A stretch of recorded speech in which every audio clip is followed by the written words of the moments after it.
This is technically my house now, Jenny. Dad left it to me in the will. The words hung in the air like icicles, sharp and cold, as my sister Amanda's voice cut through the cheerful Christmas music playing in the background. I stood frozen, the platter of gingerbread cookies I'd just baked still warm in my hands, as 20 pairs of eyes from various family members darted between us. Before we jump back in, tell us where you're tuning in from. And if this story touches you, make sure you're subscribed, because tomorrow I've saved something extra special for you. The beautiful colonial home that had been my sanctuary for the past 3 years, the one I'd lovingly restored room by room, the one that held all my dreams and plans, was suddenly being claimed by my sister with the casual cruelty of someone swatting a fly. Her husband Kyle smirked behind his eggnog, already mentally measuring the windows for new curtains. "We're thinking of turning your art studio into a home gym," he added, as if we were discussing something as trivial as a change in dinner plans. I felt the room spin slightly as I set down the cookies before they could tumble to the floor. "What are you talking about?" "Dad didn't leave you the house," I managed to say, my voice sounding distant even to my own ears. Amanda's perfectly manicured hand waved dismissively. "It's all there in black and white, little sister. I've got the paperwork in my purse. We've been nice enough to let you stay here rent-free, but Kyle and I have decided it's time to move in after the new year. You have until January 31st to find a new place." That's when I knew this wasn't an impulsive announcement. This was a calculated move, delivered in front of the entire family on Christmas Day, when I would be least expecting it, when fighting back would make me the villain who ruined the holiday. What my sister didn't know, what nobody knew, was that I had documents of my own, documents that would change everything. But that revelation would have to wait for the right moment. The disruptive event. 3 years earlier, I stood in the doorway of my childhood home, keys in hand, fighting back tears. My father had passed away just 2 months before after a brief but brutal battle with pancreatic cancer. His absence left a gaping hole in our small family. My mother had died years earlier, leaving just me, my older sister Amanda, and Dad to forge ahead as a unit. Or so I thought. The old colonial house in Pinewood, Michigan had been in our family for generations. Built in the 1930s, it boasted hardwood floors, crown molding, and enough character to fill a novel. It was also falling apart. The roof leaked in 3 places. The plumbing was temperamental at best, and the once charming wallpaper was peeling like old sunburn. "You sure you want to do this, Jen?" Tom Ramirez asked, setting down the last of my boxes in the dusty foyer. Tom had been my best friend since college, and one of the few people who hadn't disappeared when my life imploded the year before. "Not really," I admitted, surveying the daunting project I'd just committed to. "But I don't have many options right now." My former life in Chicago had been sleek and promising. Executive position at a marketing firm, swanky downtown apartment, and a fiancé who worked as a surgical resident at Northwestern Memorial. That life evaporated when I discovered my fiancé had been having an affair with a pharmaceutical rep for most of our relationship. The subsequent meltdown cost me not only my engagement, but also my job after I had a panic attack during a presentation to our biggest client. With my lease ending and my bank account dwindling, moving back to my hometown of Pinewood had seemed like my only option. When Dad got sick shortly after my return, any plans I might have made were put on hold as I became his primary caregiver. "Amanda could have helped more," Tom said quietly, opening windows to let fresh air circulate through the musty rooms. I shrugged, unwilling to rehash old grievances. "She has her own life, the kids, Kyle's political ambitions." I trailed off, knowing the excuses by heart. The truth was, Amanda had always been too busy for family responsibilities. While I'd put my life on hold to care for Dad, she'd managed to visit only twice during his 3-month illness, both times for less than a day. Her husband, Kyle, a state representative with his eyes on Washington, had accompanied her once, spending most of the visit on his phone in the hospital parking lot. "Family meeting tomorrow," I said, changing the subject. "Dad's lawyer wants to go over the will with both of us." Tom nodded, but his expression was worried. "Just be prepared, okay? Amanda has always had a way of getting what she wants." The next morning, I arrived at the law offices of Goldstein and Fritz 15 minutes early, anxious to get the meeting over with. The small conference room felt overly warm as I waited, flipping through a gardening magazine without absorbing any of the content. Amanda swept in exactly 10 minutes late, immaculately dressed in a navy pantsuit that probably cost more than my entire wardrobe.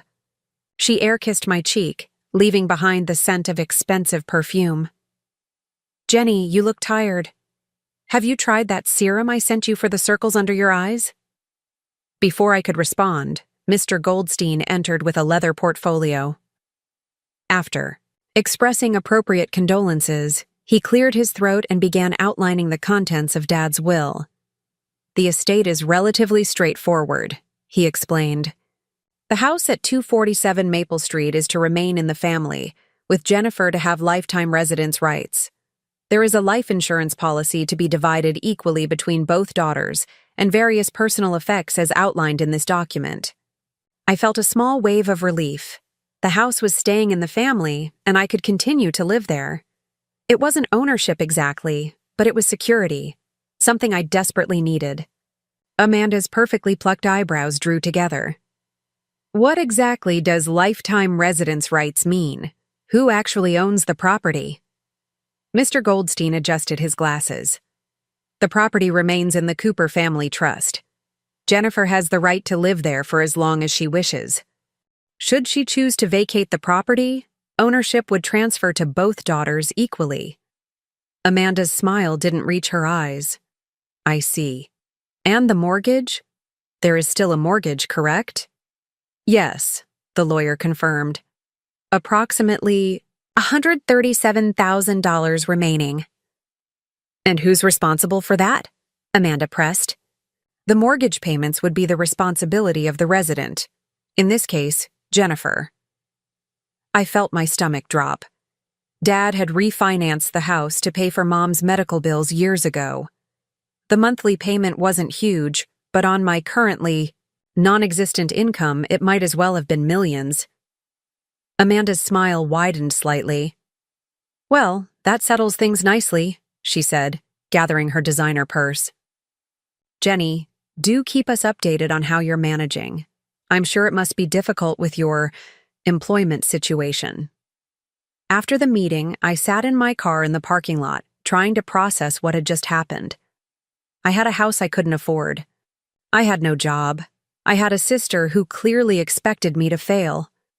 My phone rang, breaking the silence. It was Diane Carter, our elderly neighbor who had been dropping off casseroles throughout Dad's illness. "Jennifer, dear, I was wondering if you might help me with something," she said when I answered.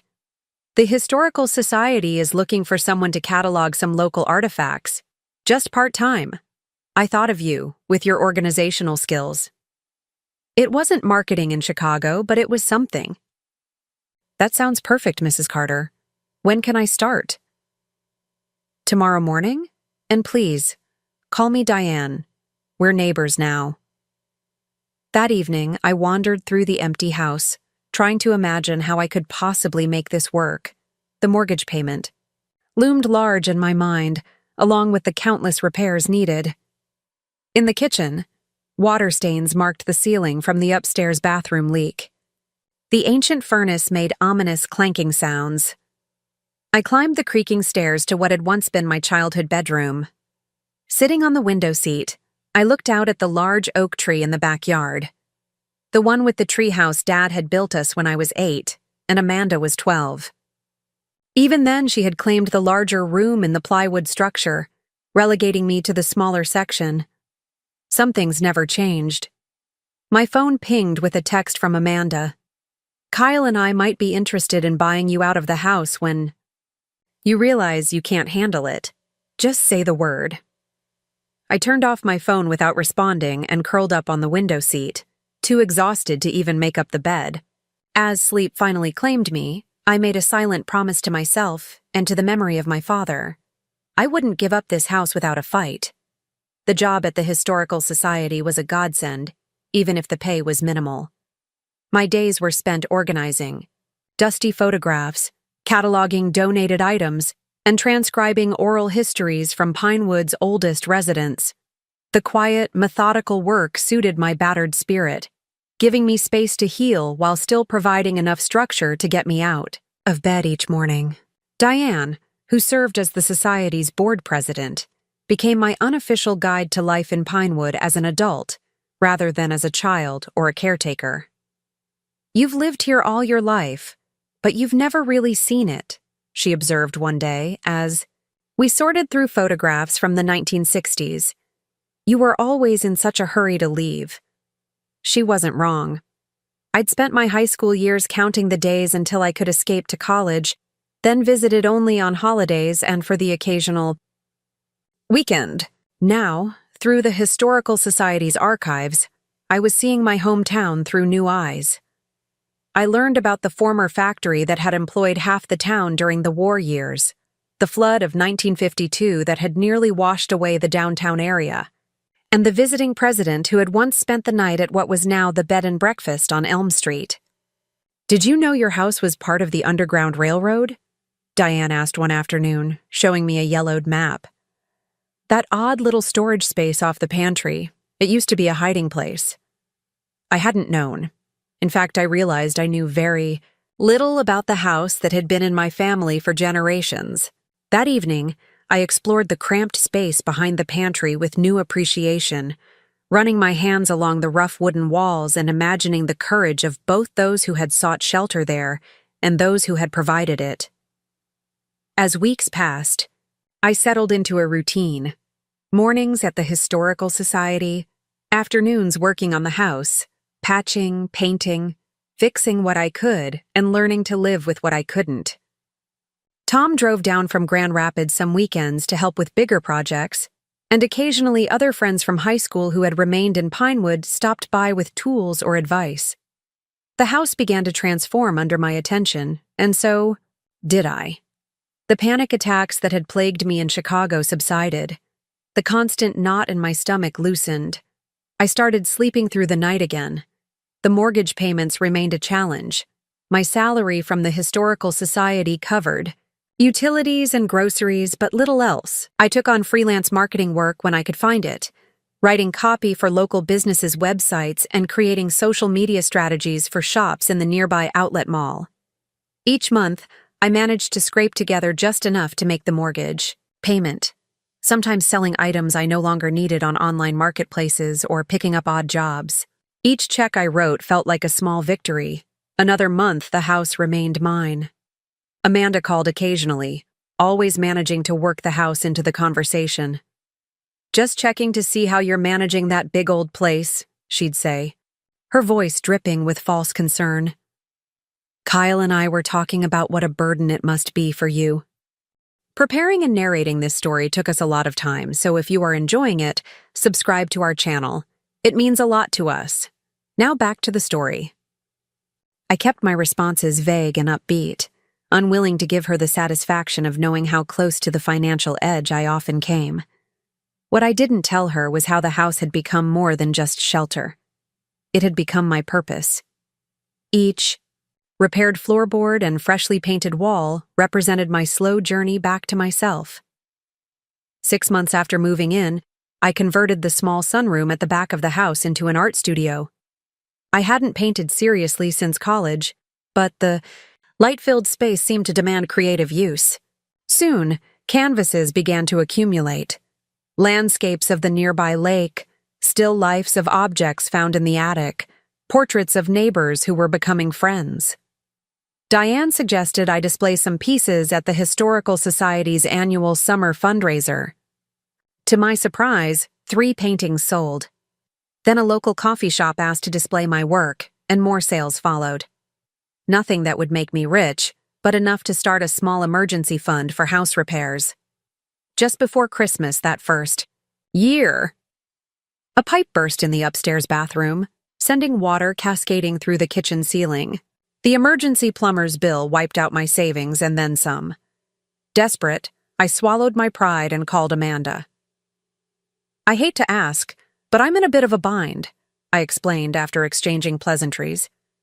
"The plumbing emergency wiped me out, and I'm worried about making this month's mortgage payment."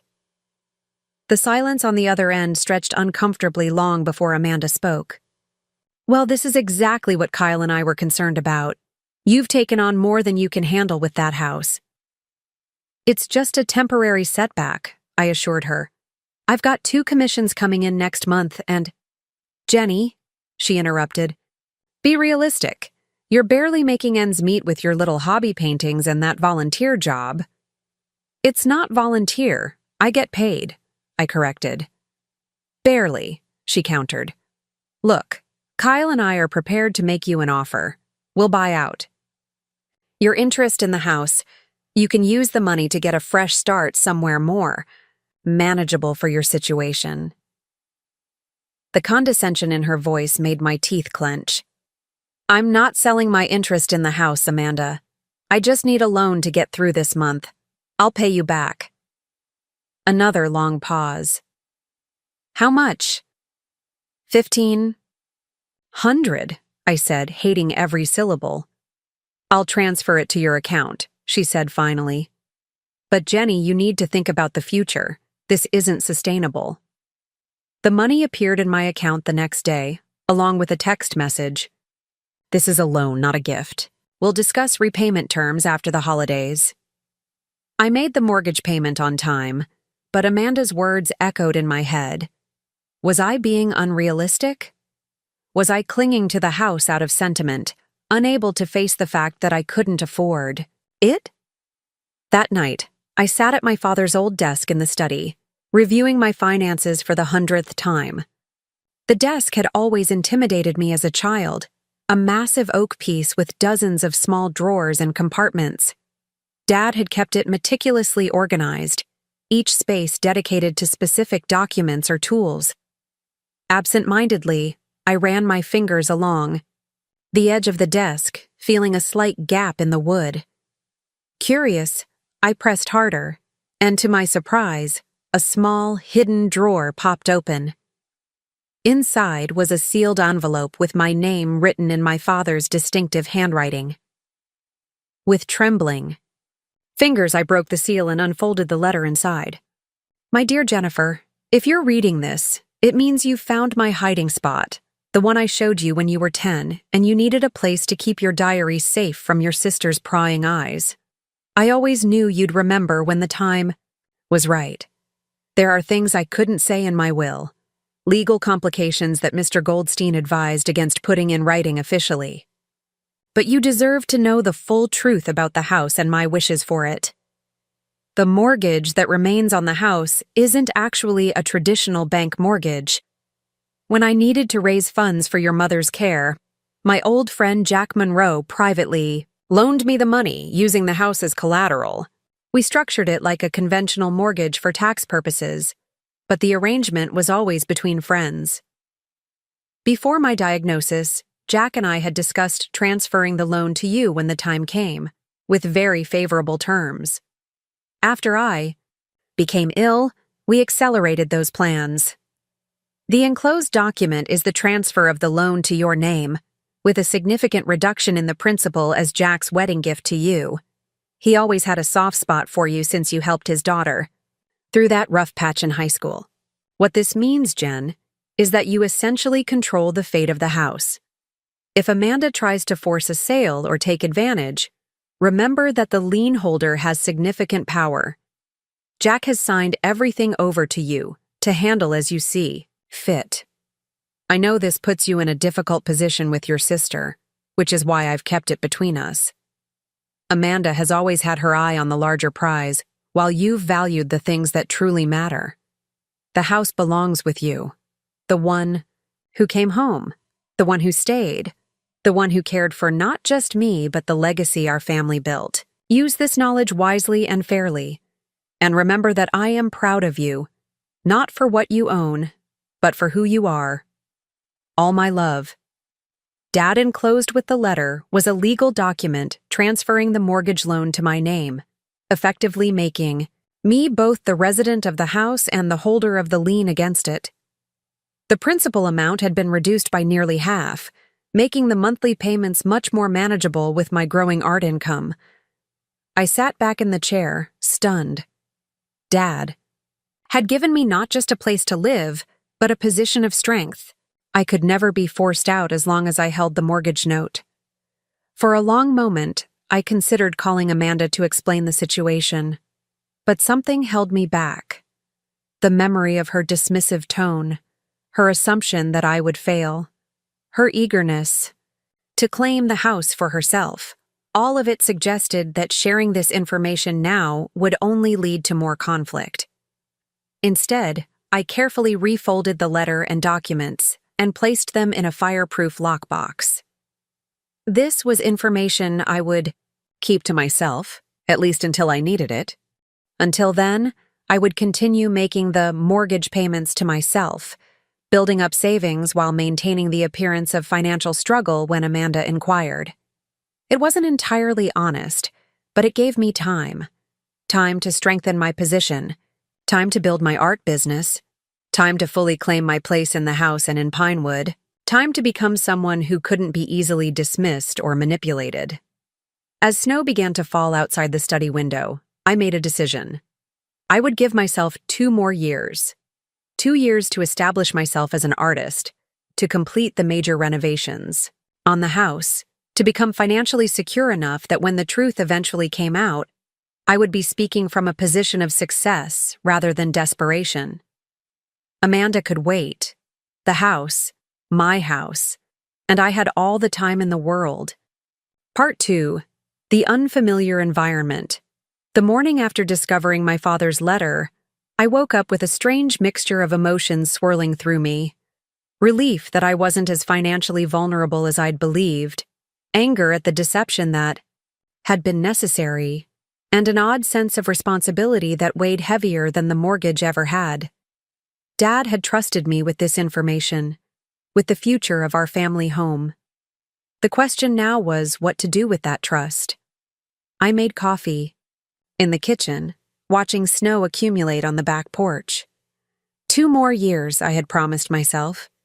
2 years to transform both the house and my life before confronting Amanda. The timeline felt both generous and impossibly tight. My phone chimed with a text from Amanda. "The money hit your account yesterday. Let's discuss repayment after new." Years. I'm thinking we convert it to part of a buyout.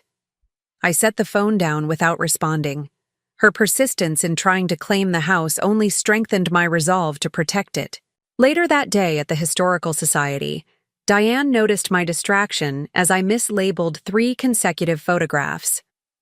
"Something's troubling you," she observed, gently correcting my work. "Is it the house?"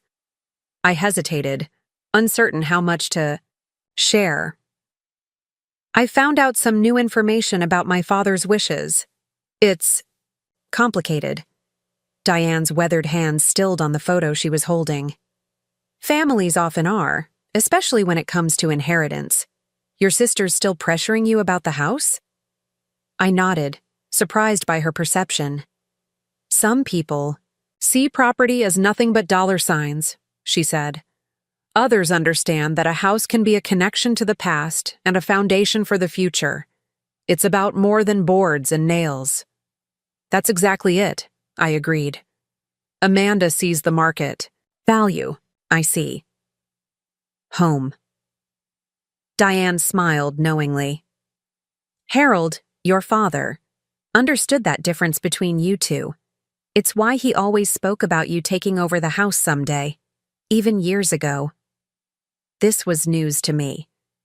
"He talked about that?" "Oh, yes. At garden club meetings, town functions. He'd mention how you had his mother's eye for beauty, how you noticed the same details in the house that she had. Amanda was always more like your grandfather, ambitious, looking toward the next opportunity." The validation that Dad had seen these differences long before his illness provided unexpected comfort. I hadn't been imagining the special connection we'd shared with the house. The thing about houses, Diane continued, is that they respond to the care they're given. Some people can live in a place for decades without ever truly inhabiting it. Others move in and within months, it's as if the house has been waiting for them all along. She patted my hand. This house was waiting for you, Jennifer.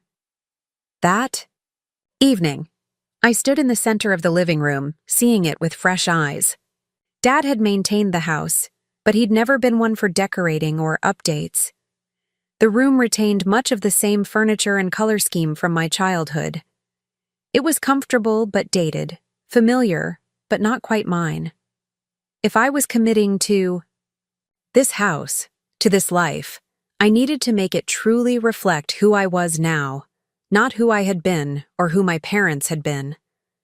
With newfound determination, I grabbed a notebook and began sketching ideas for each room, considering what to keep for its history and what to change to create my future. The next morning, armed with paint samples and a small budget set aside from my art sales, I began the transformation with the living room walls.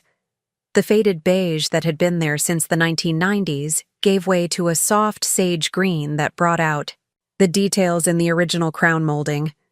Tom arrived that weekend with his toolkit and immediate opinions on my color choice. "It's very green," he observed.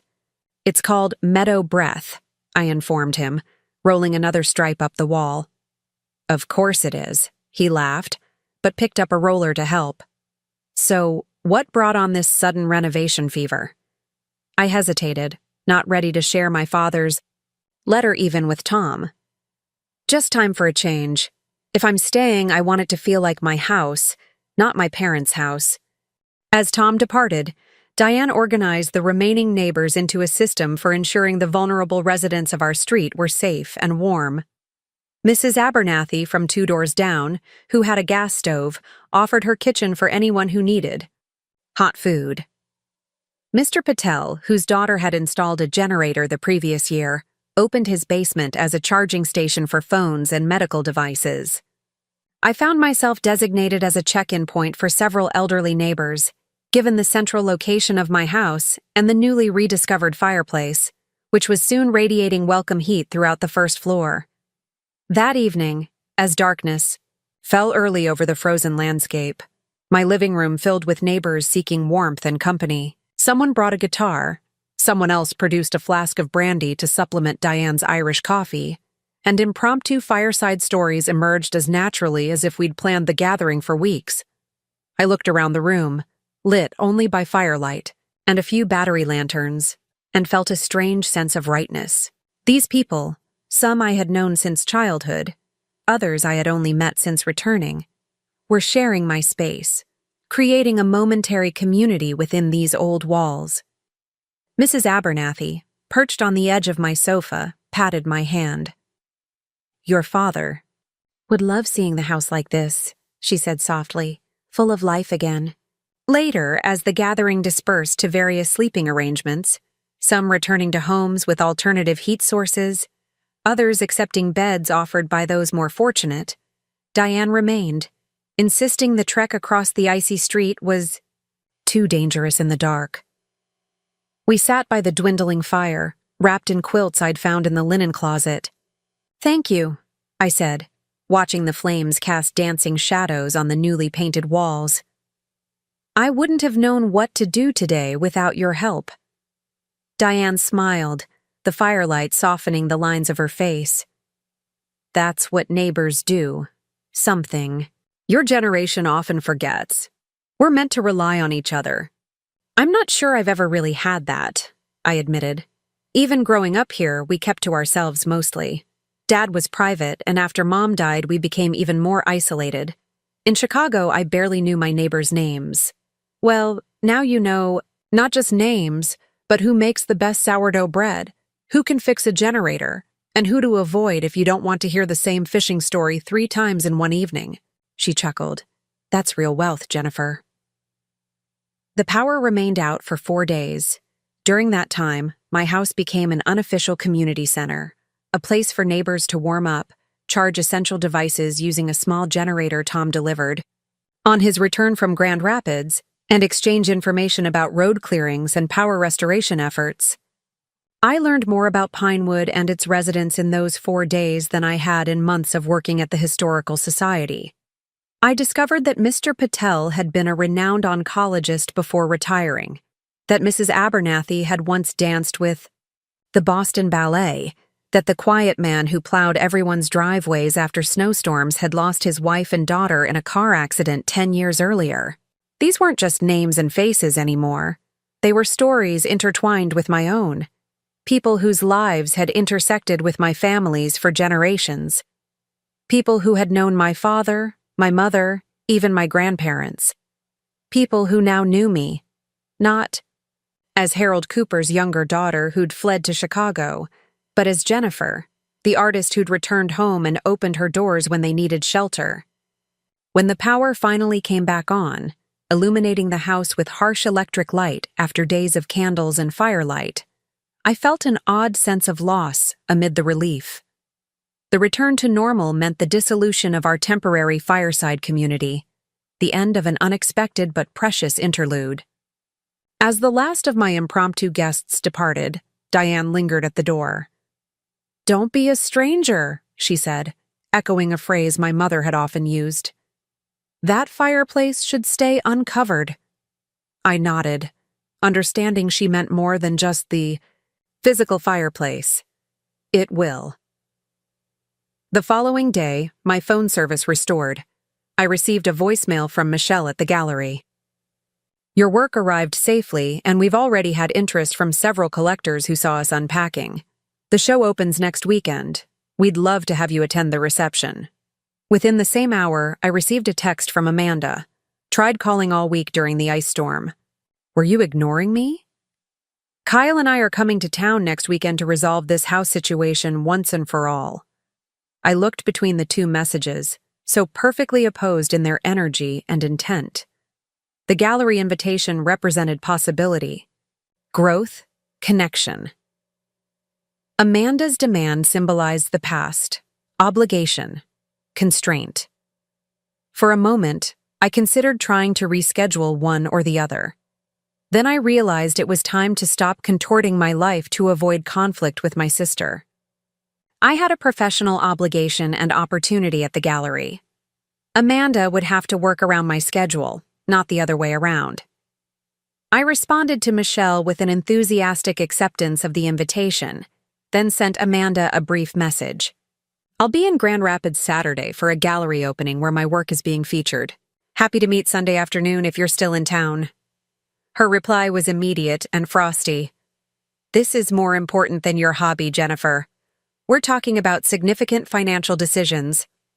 I turned off my phone and spent the rest of the day painting, starting a new piece inspired by the firelit gatherings of the past week.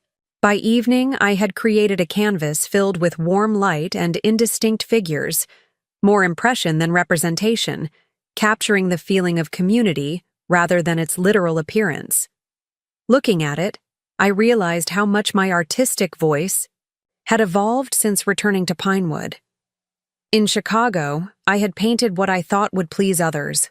Technically proficient but emotionally restrained work designed to coordinate with upscale decor. Now I was painting what moved me, what I needed to express. The resulting work was messier in some ways, less controlled, but vibrant with authentic feeling. This evolution paralleled the changes in the house and in myself. I was becoming less concerned with external appearance and more invested in creating spaces, both on canvas and in my home, that reflected genuine experience and connection. The night before the gallery opening, I stood in the center of my living room, surveying the transformation that had occurred over the past months.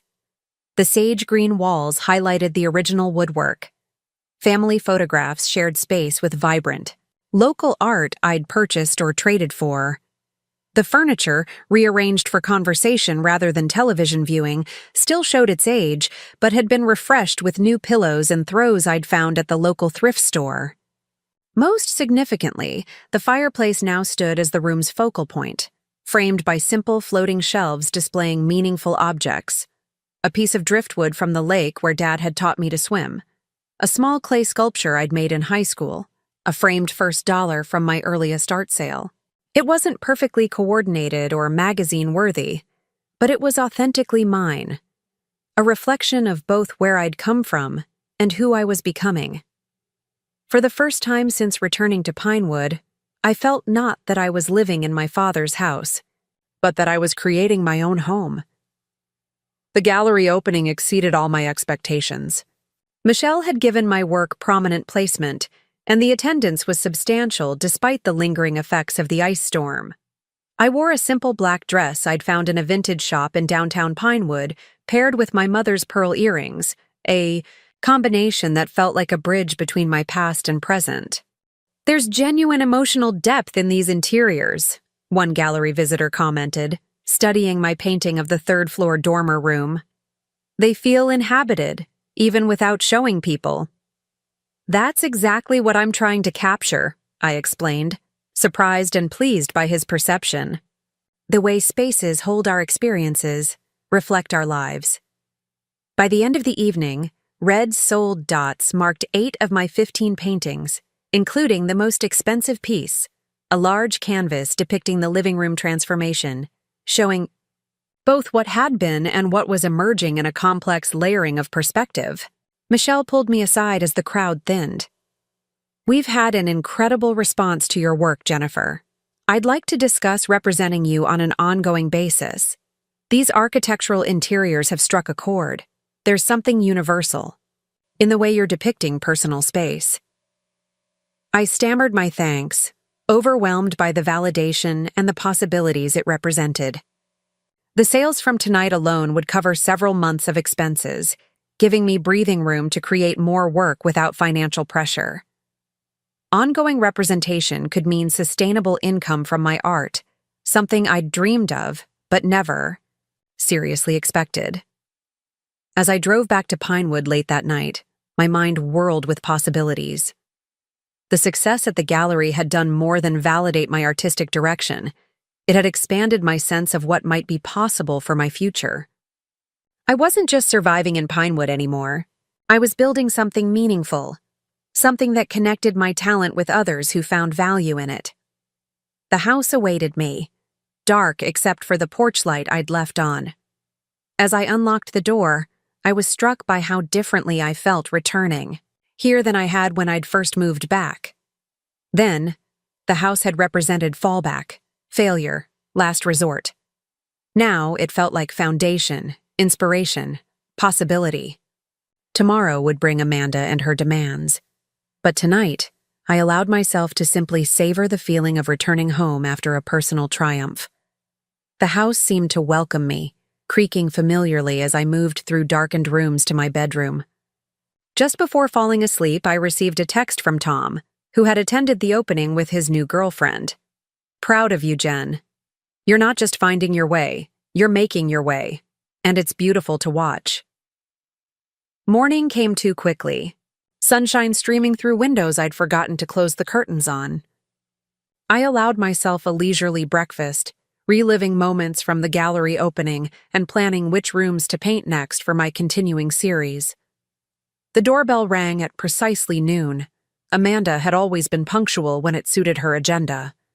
I took a deep breath, squared my shoulders, and opened the door to find her and Kyle on the porch, both dressed as if for a business meeting rather than a family visit.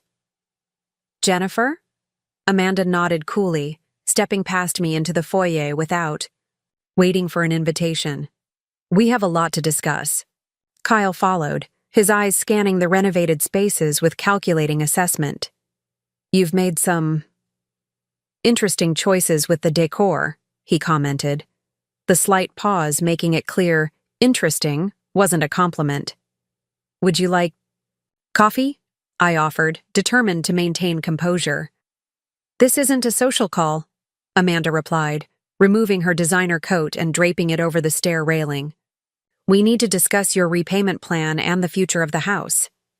I led them into the living room, noticing Kyle's raised eyebrows at the fireplace that now dominated the space. "That wasn't here before," he remarked. "It was always here," I corrected. just covered up, like a lot of things in this house. The subtle reference to hidden truths was lost on them as they perched uncomfortably on the edge of my sofa, looking like corporate executives preparing to deliver bad news to an underperforming employee. Amanda opened her sleek leather portfolio, extracting a document with fluorescent sticky tabs marking various pages. "We've had the house appraised," she announced without preamble. "The current market value, even considering its age and needed repairs, is substantial. Kyle and I are prepared to buy out your residence rights at a generous percentage." I accepted the document she thrust toward me, scanning numbers that had clearly been calculated to seem impressive while significantly undervaluing both the property and my legal interest in it. "I'm not interested in selling," I said simply, handing the document back. Amanda's perfectly shaped eyebrows drew together. "Jennifer, be reasonable. You can barely afford the mortgage payments. You had to borrow from me just to make 1 month. This offer would give you enough to start fresh somewhere more suitable for your situation." The last word hung in the air between us, laden with judgment about my career, my finances, my choices. In the past, it would have stung, making me doubt myself and my decisions. Now, it merely revealed how little she understood about what I valued. "My situation is actually quite good," I replied evenly. "My work is being represented by a gallery in Grand Rapids, and I sold 8 paintings just last night. I don't need to start fresh somewhere else. I'm exactly where I want to be." Kyle leaned forward, adopting what I assumed was his negotiating posture. "Jennifer, real estate in this area is appreciating rapidly. Emotionally, we understand your attachment to the house, but financially, this is the smart move. Take the money, invest in your art career if that's what you want." "This house is my art career," I said, gesturing to the paintings hung on the walls, the sketchbook stacked on the coffee table. "These spaces inspire my work. The light, the history, the feeling of these rooms, they're central to what I'm creating." Amanda sighed dramatically. "This isn't about your hobby paintings, Jenny. This is about significant financial assets and making adult decisions." The dismissive reference to my hobby after the success of the previous night felt like a deliberate provocation. I took a measured breath before responding. "My work is not a hobby, Amanda. It's my profession, and it's beginning to be quite successful. More importantly, though, I don't need your approval or understanding of my choices. This house is my legal residence for as long as I choose, as specified in Dad's will. A will you benefit from while I'm left with nothing but a theoretical future interest if you ever decide to leave." Amanda's voice rose slightly. "It's not fair, and you know it. I'm the oldest. I have a family, responsibilities. You're just painting pictures and playing house." The dismissal in her tone was so familiar, so expected, that it had lost much of its power to wound me. Instead, I felt a wave of sadness for the sister who had never seen me clearly, who had always been too focused on external markers of success to recognize other forms of value. "I'm sorry you feel the arrangement is unfair," I said quietly.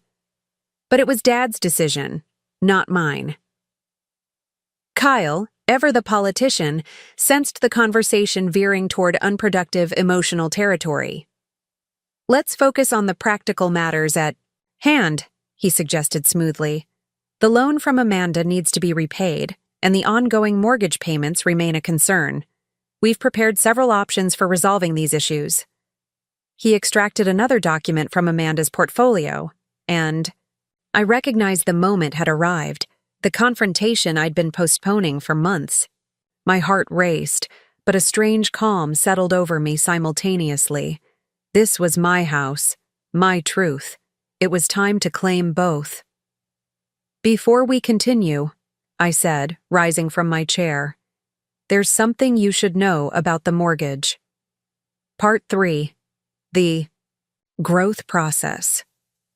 "Before we continue," I said, rising from my chair, "there's something you should know about the mortgage." Amanda's expression shifted from frustration to curiosity. Kyle's political smile remained fixed in place, but his eyes narrowed slightly. I walked to the antique secretary desk in the corner of the living room, the one piece of furniture I hadn't changed or moved since taking over the house. It had been my grandmother's, then my father's, a repository for family documents and correspondence for generations. From the bottom drawer, I removed the fireproof box where I'd stored my father's letter and the accompanying paperwork. Dad left me more than just residence rights, I explained, returning to my seat. He left me information about the mortgage that changes everything. I handed them the document transferring the mortgage to my name. Kyle, with his legal background, recognized its significance immediately.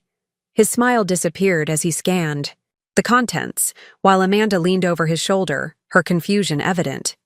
"I don't understand," she said, looking between the paper and me. "What is this?" Kyle cleared his throat. "It appears that your father transferred the mortgage loan to Jennifer. She's essentially both the occupant and the lien holder." He turned. To me, professional assessment replacing his earlier condescension. "How long have you had this?" "I found it a few months ago," I admitted. Dad left it in a hidden compartment in his desk along with a letter explaining his wishes. Amanda snatched the document from Kyle's hands. "This can't be legal. Dad wouldn't cut me out like this." "He didn't cut you out," I explained patiently. "The house still belongs to both of us if I ever choose to leave. But he wanted to ensure I couldn't be forced out against my will." "Against your will?" Amanda's voice rose. "Who was forcing you out? We made a generous offer." "An offer I didn't ask for or want," I pointed out. "And you've been pressuring me about the house since before Dad's funeral." Kyle placed a restraining hand on Amanda's arm, his legal mind clearly calculating this new reality. "The document appears legitimate," he said quietly. "If Jennifer holds the mortgage note, our leverage is significantly reduced." "Leverage?" I repeated, the word crystallizing everything wrong with their approach. "Is that how you see family? Relationships as points of leverage?" Amanda stood abruptly, pacing the room with agitated steps. "This is so typical," she fumed. "You were always Dad's favorite, always the special one who needed extra protection and consideration." The accusation stung, not because it was true, but because it revealed how deeply Amanda had misunderstood both me and our father. "That's not what this was about," I said. "Dad knew you have your own life, your own success. This house wasn't important to you until you saw it as an asset to be acquired." Kyle, ever practical, attempted to steer the conversation back to concrete terms. "Regardless of the emotions involved, we need to address the financial realities. Jennifer, are you planning to call in Amanda's loan?" I shook my head. "That was never my intention. In fact, I'd like to repay it from the proceeds of my art sales." I turned to face my sister directly. "I don't want your money, Amanda. I just want to keep my home." For a brief moment, something flickered in Amanda's eyes. Perhaps recognition of my sincerity, or maybe just calculation of her limited options. Then her expression hardened once more. "This isn't over," she declared, gathering her coat and portfolio. "Dad's decision may not have been made with full capacity. His illness." "Don't go there," I interrupted, a rare flash of anger breaking through my composure. "Don't you dare suggest Dad wasn't thinking clearly when he made provisions for this house. He knew exactly what he was doing and why." Kyle, sensing the conversation had reached an unproductive point, guided Amanda toward the door. "We should consult with our attorney before continuing this discussion," he murmured. "Review our options." At the threshold, Amanda turned back, her expression a complex mixture of anger, confusion, and something that might have been hurt. "You've changed, Jennifer," she said, as if making an accusation. I met her gaze steadily. "Yes," I agreed. "I have." After they left, I sat alone in the quietness of the living room, emotions swirling like storm clouds.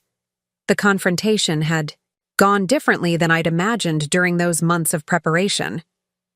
I'd expected to feel triumphant, vindicated.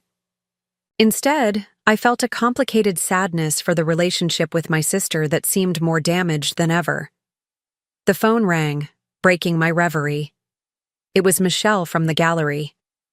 "Jennifer, wonderful news. 2 more of your pieces sold this morning, and we've had an inquiry about commissioning work for a historic home renovation in Holland. Are you interested?" The question pulled me back from the emotional aftermath of Amanda's visit to the concrete reality of my evolving career. "Yes," I said, feeling my spirits lift. "I'm definitely interested." Over the following week, I channeled my conflicted feelings about Amanda into my work, producing 3 new paintings in a flurry of creative energy. The commission inquiry developed into a concrete project, creating paintings of a restored 19th century home for the owners who wanted to document the renovation process through art. Tom stopped by on Saturday, curious about the confrontation with Amanda that I'd mentioned only briefly via text. "So you finally showed your cards," he said, helping himself to coffee in the kitchen. "How did the evil queen take it?" I shot him a reproachful look. "She's not evil, Tom. She's just Amanda." "Right, and Darth Vader was just misunderstood." He grinned, but then sobered at my expression. "Sorry, but seriously, how did it—" "Oh?" I sighed, leaning against the counter. "About as well as you'd expect." She was shocked, then angry. Kyle started strategizing immediately. They left talking about consulting their attorney. Tom frowned. "Can they challenge the mortgage transfer?" "I don't know," I admitted. "I should probably get legal advice myself, but the document seemed pretty straightforward, and Dad's friend Jack Monroe handled the whole thing." "Jack Monroe?" Tom's eyebrows rose.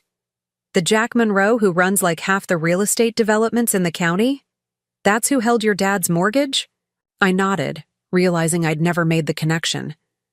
"They were friends from way back. The letter said Jack had a soft spot for me because I helped his daughter through something in high school." Tom snapped his fingers in recognition. "Claire Monroe. I remember her. Had that rough time after her parents' divorce. You two were in art club together." "That's right," I said, memory returning. "She was struggling with depression, and we bonded over painting. I'd forgotten that was Jack's daughter." "Small towns," Tom shrugged. "Everyone's connected somehow." The observation lingered with me after Tom left. Everyone's connected somehow. In the months since returning to Pinewood, I'd rediscovered those connections, to people, to places, to histories intertwined with my own. Each connection had strengthened me, grounding me more firmly in this place I'd once been so eager to escape. The following Monday, I received a formal letter from Amanda and Kyle's attorney, requesting copies of all documentation related to the mortgage transfer and suggesting a mediated family discussion rather than pursuing more adversarial legal remedies. The implied threat was clear, but so was the underlying reality. They weren't sure they had a strong legal position. I responded with a brief note agreeing to provide the requested documentation and consider mediation after consulting my own attorney. Finding legal representation proved easier than expected. Diane, as usual, had a suggestion. "You should talk to Sarah Easton," she advised when I mentioned the situation during our lunch break at the Historical Society. "She handled Harold's estate planning initially, before he switched to Goldstein. She understands the background." Sarah Easton's office was located in a converted Victorian house on Elm Street, its interior retaining the residence's original character while functioning efficiently as a professional space. I immediately added it to my mental list of interiors to paint. Sarah herself was younger than I expected, perhaps early 40s, with a straightforward manner that put me at ease. After reviewing the documents I'd brought, she leaned back in her chair with a thoughtful expression. The mortgage transfer appears completely legitimate, she confirmed. Jack Monroe is a savvy businessman who would have ensured everything was properly executed. Your sister's claim about your father's capacity during his illness is tenuous at best, given that these arrangements were made before his diagnosis. So they don't have a case? I asked, relief washing over me. Sarah's expression remained measured. I didn't say that. Family disputes are rarely just about the legal merits. They're about relationships, history, perceptions of fairness. Your sister feels she's been treated unfairly, regardless of what the documents say. I sighed, recognizing the truth in her assessment. So, what do you suggest? Provide the documentation they've requested, which shows you have nothing to hide. Then, if you're open to it, consider the mediation. Not because you're legally obligated, but because resolving this without a protracted legal battle would be better for everyone. I nodded slowly. And if mediation doesn't work? Sarah smiled slightly. Then we defend your position vigorously. But let's cross that bridge if we come to it. With Sarah's guidance, I assembled copies of all relevant documents, including my father's letter, and sent them to Amanda's attorney. Then I returned my focus to what was becoming increasingly meaningful work, both my painting and the ongoing restoration of the house. The commission for the historic home in Holland led to a site visit, where I spent a day photographing and sketching the property from various angles. The owners, a couple in their 50s who had devoted 3 years to meticulously restoring the lakeside Victorian, shared my appreciation for how spaces evolve while maintaining their essential character. We didn't want to erase the home's history, the wife explained as she showed me original features they'd preserved alongside necessary modernizations. Each generation that lived here left their mark, and we wanted to honor that while adding our own chapter. Her words resonated deeply with my approach to my own house. I wasn't erasing my parents' presence or the generations before them. I was adding my own layer to the ongoing story of the place. This perspective influenced my work on the commission, resulting in paintings that captured both the physical reality of the restored home and the more elusive sense of continuity amid change. When I delivered the finished pieces a month later, the couple was visibly moved. "You've captured exactly what we felt but couldn't express," the husband said, studying a canvas that showed the transition from old to new in the home's kitchen space. How the past remains present, even as things transform. Their response affirmed what Michelle at the gallery had recognized, that my work was touching something universal in how people relate to personal spaces. As I drove back to Pinewood that evening, I found myself thinking about Amanda and our conflicting relationships with our family home. For me, the house had become a vessel for growth and creative expression. For Amanda, it represented something different. Perhaps a tangible connection to our parents that she felt she was being denied, or simply an asset she believed she deserved. Understanding the emotional underpinnings of her position didn't change my resolve to protect my home, but it did soften my anger at her attempts to claim it. Spring arrived with its customary Michigan fickleness, warm, sunny days interspersed with sudden snow flurries and biting winds. The garden that had lain dormant through winter began showing tentative signs of life, crocuses pushing through half-frozen soil, buds forming on the lilac bushes that lined the side yard. I found myself increasingly drawn to the outdoor spaces of the property, seeing the gardens as a natural extension of the interior transformation I'd been focused on. Like the house, the grounds had been maintained but not truly tended during my father's final years. Flower beds had become overgrown, pathways cracked and heaved from frost, the small pond at the back of the property choked with leaves and debris. With the same careful attention I'd given to the interior rooms, I began reclaiming these outdoor spaces, starting with the small brick patio outside the kitchen door. Years of neglect had left it uneven and weed-choked, but beneath the accumulated grime lay a beautifully patterned surface laid by my great-grandfather in the 1940s. Diane, observing my efforts one afternoon as she dropped off Historical Society, Newsletters shared yet another piece of family history I'd never known.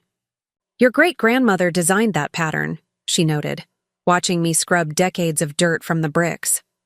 "Margaret was quite the artist herself.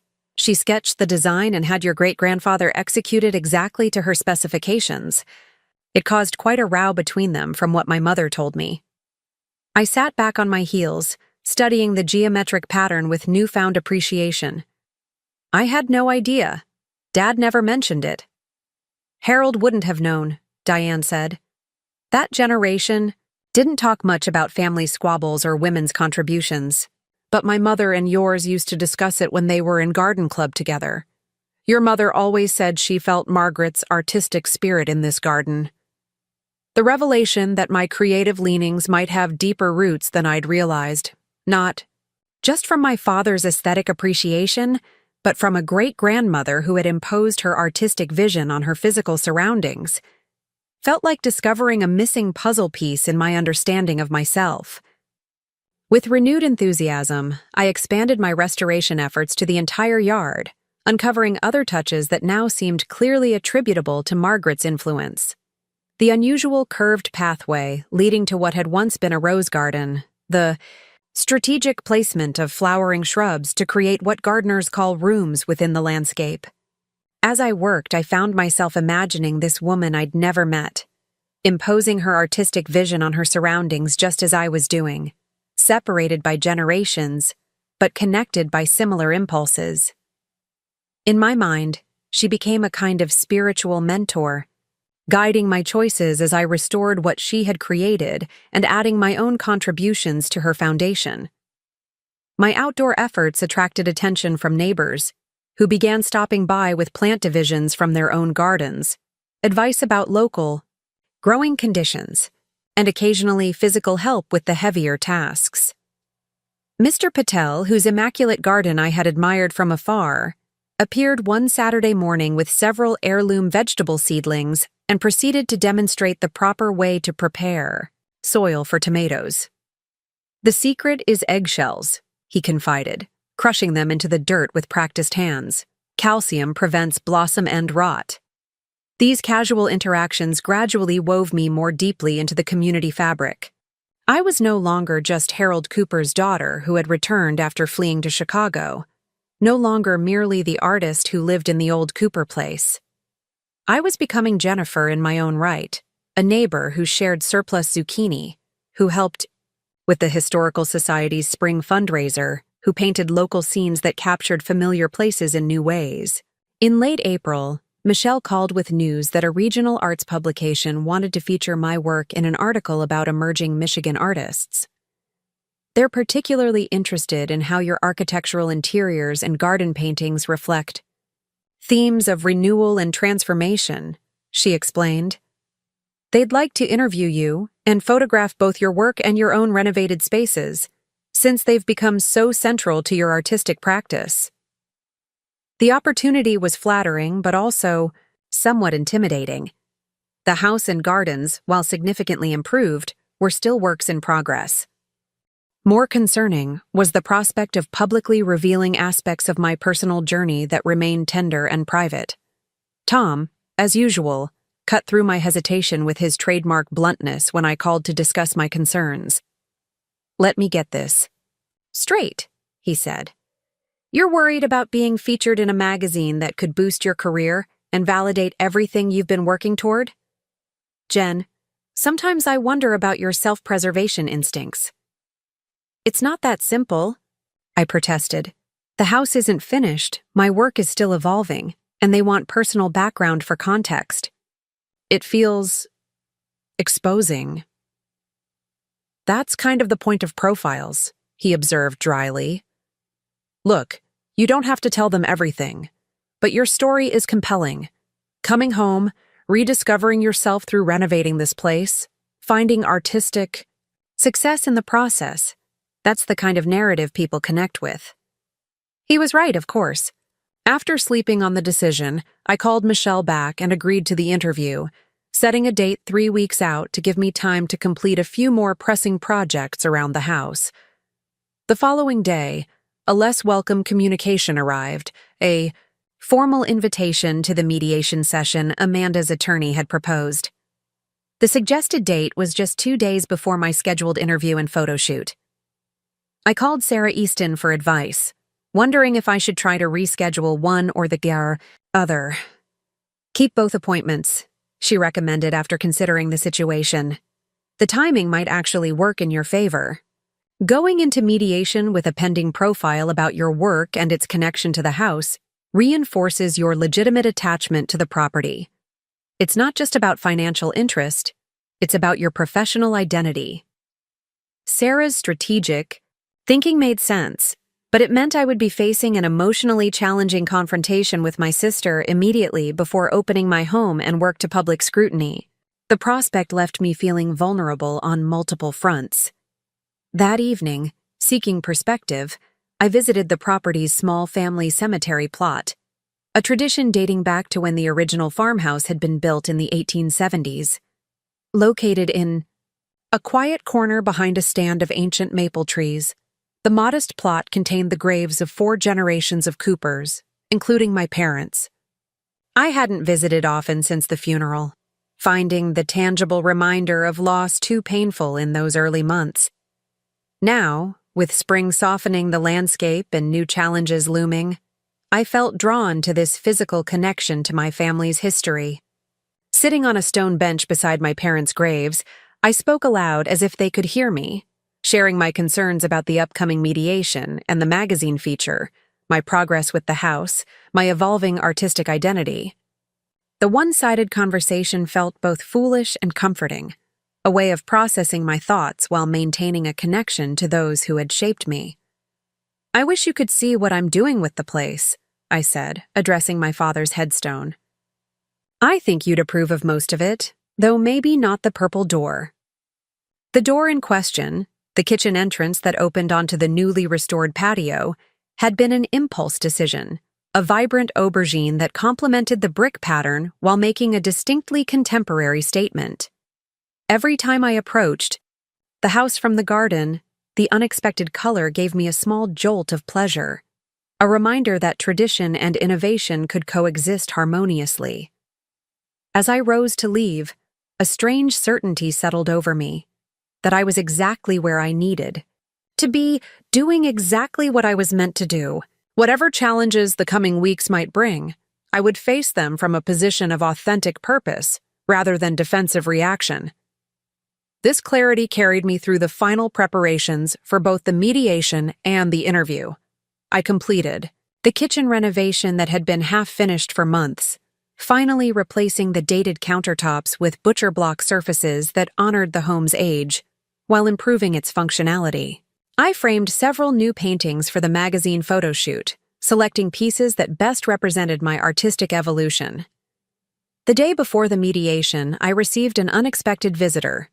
Claire Monroe, Jack's daughter, whom I'd helped through a difficult period in high school, appeared at my door with a small wrapped package.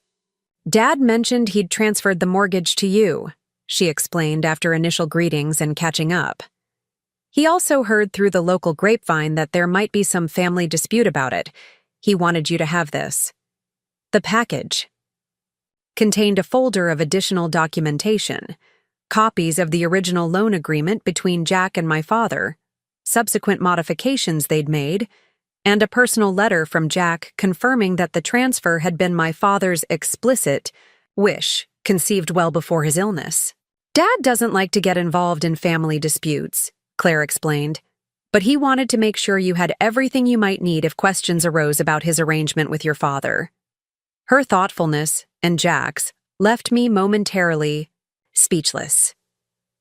"Thank you," I finally managed. "This means more than I can say." Claire smiled, glancing around at the transformed living room. "The house looks amazing, by the way. I barely recognize it, but somehow it also feels more itself, if that makes sense." Her observation echoed my own feelings so precisely that I laughed. That's exactly what I've been trying to achieve, honoring what it was while allowing it to become something new. After she left, I reviewed the documents she had brought, then forwarded copies to Sarah. Her response was immediate. This strengthens our position considerably. Jack Monroe's confirmation of your father's intentions and the timeline will be difficult to challenge. The morning of the mediation dawned clear and mild. Perfect weather for the half-hour drive to the neutral location both parties had agreed upon, a conference room at a hotel in the next county. Sarah met me in the lobby, projecting calm confidence as we waited for Amanda, Kyle, and their attorney to arrive. "Remember," she advised quietly, "this isn't a courtroom. The mediator isn't a judge. Their role is to help facilitate a mutually acceptable resolution, not to impose one.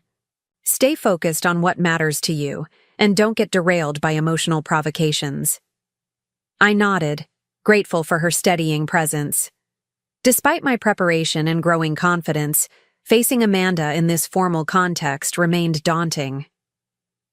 When they entered the lobby, Amanda looked immaculate as always, though I noticed tension in the set of her shoulders. Kyle maintained his politician's facade of affable confidence, but the tight grip on his briefcase suggested underlying stress. Their attorney, a middle-aged man with an aggressive haircut and expensive suit, completed the intimidating tableau. The mediator, a retired judge with a reputation for handling family disputes with firm impartiality, greeted us all with professional courtesy and outlined the process we would follow. Each side would present their position, supporting documentation, would be reviewed, and then we would work toward identifying possible resolutions.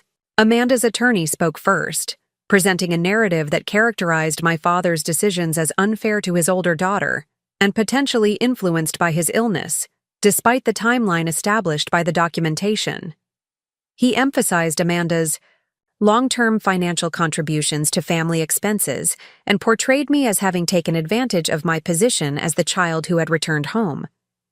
I listened without interrupting, noting how the presentation carefully avoided mentioning certain facts: that Amanda had visited our father only twice during his illness, that she had shown no interest in the house until after his death, that her contributions had primarily been gifts to herself using joint accounts.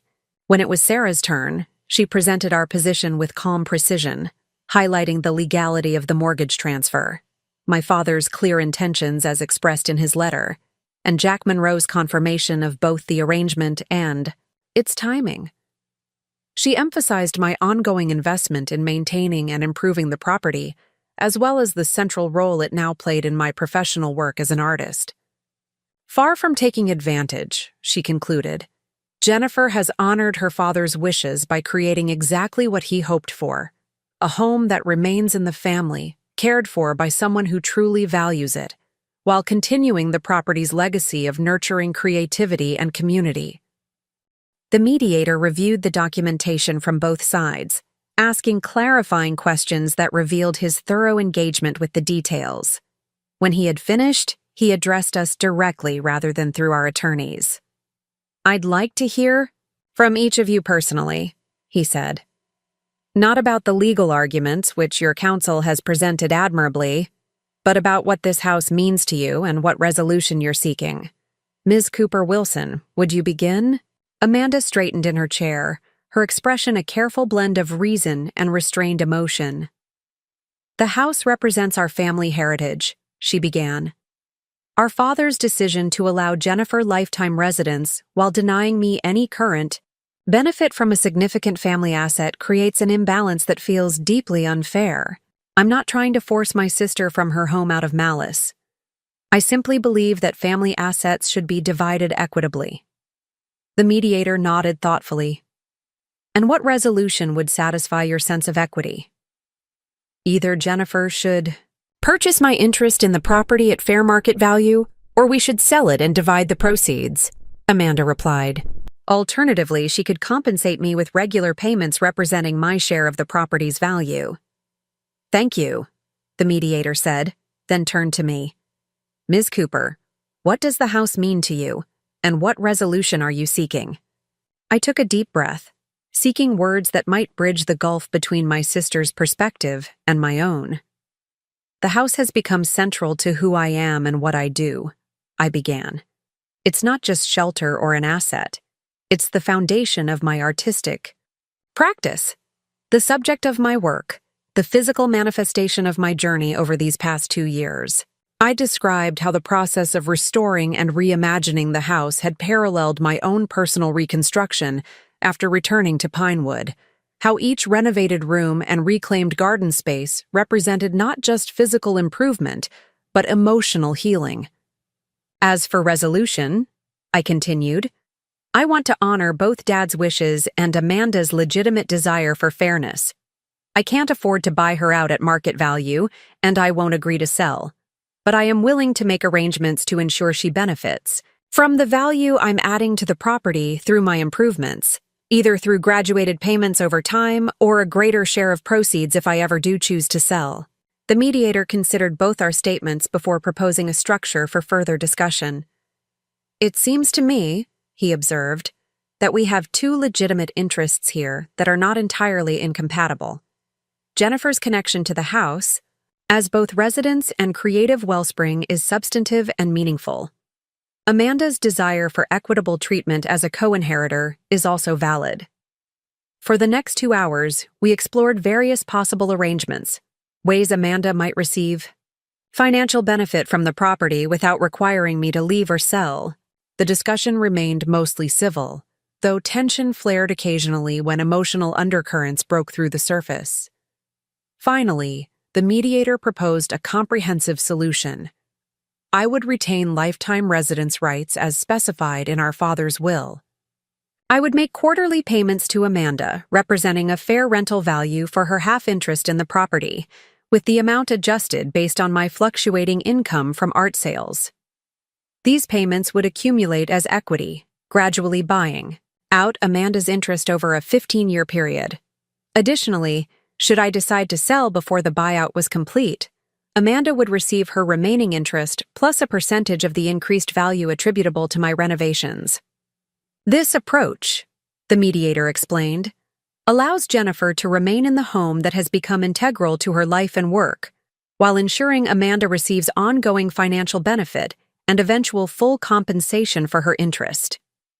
It respects both the letter of your father's wishes and the spirit of fairness between siblings. After private consultations with our respective attorneys, both Amanda and I tentatively agreed to the framework, with details to be finalized in a formal agreement our lawyers would draft together. As we gathered our belongings at the conclusion of the session, Amanda approached me directly for the first time since entering the room. "The purple door is a bit much," she said, referencing photos of the house Sarah had presented during our case. I laughed, surprised by the personal comment amid the legal formalities. "I thought you might say that." For a brief moment, something, like our old connection, flickered between us, the shared understanding that comes from growing up in the same household, knowing each other's predictable reactions and preferences. "I saw your paintings," she added, nodding toward the portfolio Sarah had brought. "They're good, Jenny. Really good. I didn't realize." She trailed off, but I understood what she hadn't said. She hadn't realized my art was legitimate, professional, worthy of respect. The acknowledgement, however reluctant, felt like the first tentative step toward a new understanding between us. "Thank you," I said simply. "That means a lot." As we parted in the hotel lobby, the mediation having achieved its purpose of finding a workable compromise, I felt a weight lift from my shoulders. The house was secure. My relationship with Amanda, while still complicated, had potential for healing. And tomorrow, I would share my work and my transformed home with the wider world. Driving back to Pinewood, I found myself thinking not about all that had happened, but about what would come next. New paintings I wanted to create, garden projects waiting for attention, community connections continuing to deepen. For the first time since returning to my hometown, I was looking forward rather than backward, planning for a future I was actively choosing rather than accepting by default. The revelation almost made me miss my turn, and I laughed at myself as I corrected course. The road home was familiar now, every curve and landmark recognized without conscious thought. I belonged here, Not because I had nowhere else to go, but because I had found where I was meant to be. Part 5. The Defining Moment. Christmas Eve arrived with picture-perfect snowfall, transforming Pinewood into a scene worthy of a holiday card. I spent the morning making final preparations, arranging fresh greenery on the mantelpiece, setting out guest towels in the recently renovated upstairs bathroom, checking the refrigerator one last time to ensure I had all ingredients for tomorrow's dinner. The house felt ready, peaceful yet expectant, like a stage set for a performance that had been long rehearsed, but would contain inevitable moments of improvisation. I had done all I could to create a welcoming environment. What happened within, it would unfold according to its own dynamic. Amanda had texted that morning to confirm their arrival time, late afternoon, depending on road conditions. Her message included a surprising postscript. The kids are excited about staying in Dad's house. Thanks for making this happen. The simple acknowledgement of shared connection to the property. Dad's house, rather than your house, or the house I should own, suggested a subtle but significant shift in her perspective. Perhaps the legal resolution of our conflict had created space for more generous emotional responses. Or maybe the approaching holiday had softened her habitual competitiveness. Whatever the reason, I welcomed this hint of warmth. As midday approached, unexpected visitors arrived. Diane and several other neighbors bearing holiday treats and small gifts. We wanted to stop by before your family arrives, Diane explained, presenting a beautifully wrapped package. Just a little something to celebrate your first Christmas hosting in the renovated house. The impromptu gathering filled the kitchen, with laughter and conversation as neighbors admired recent improvements and shared community news. Mr. Patel brought homemade samosas, explaining that while not traditional Christmas fare, they had become his contribution to neighborhood celebrations. Over his 20 years in Pinewood, Mrs. Abernathy delivered her legendary rum cake with strict instructions about proper serving temperature. Their easy presence in my home, their genuine interest in my work and renovations, their uncomplicated affection, all reinforced how thoroughly I had been woven into the community fabric during the past year. These connections, absent from my Chicago life despite years of residence there, had developed naturally here through daily interactions, shared challenges like the ice storm, and mutual support through various life transitions. We won't stay long, Diane assured me, sensing my mind running through remaining preparations. We just wanted you to know we're all thinking of you, hoping things go well with your sister. The fact that they knew about the complex dynamics with Amanda without my having explicitly explained them, reminded me of both the challenges and comforts of small-town life. Privacy was limited, but so was isolation.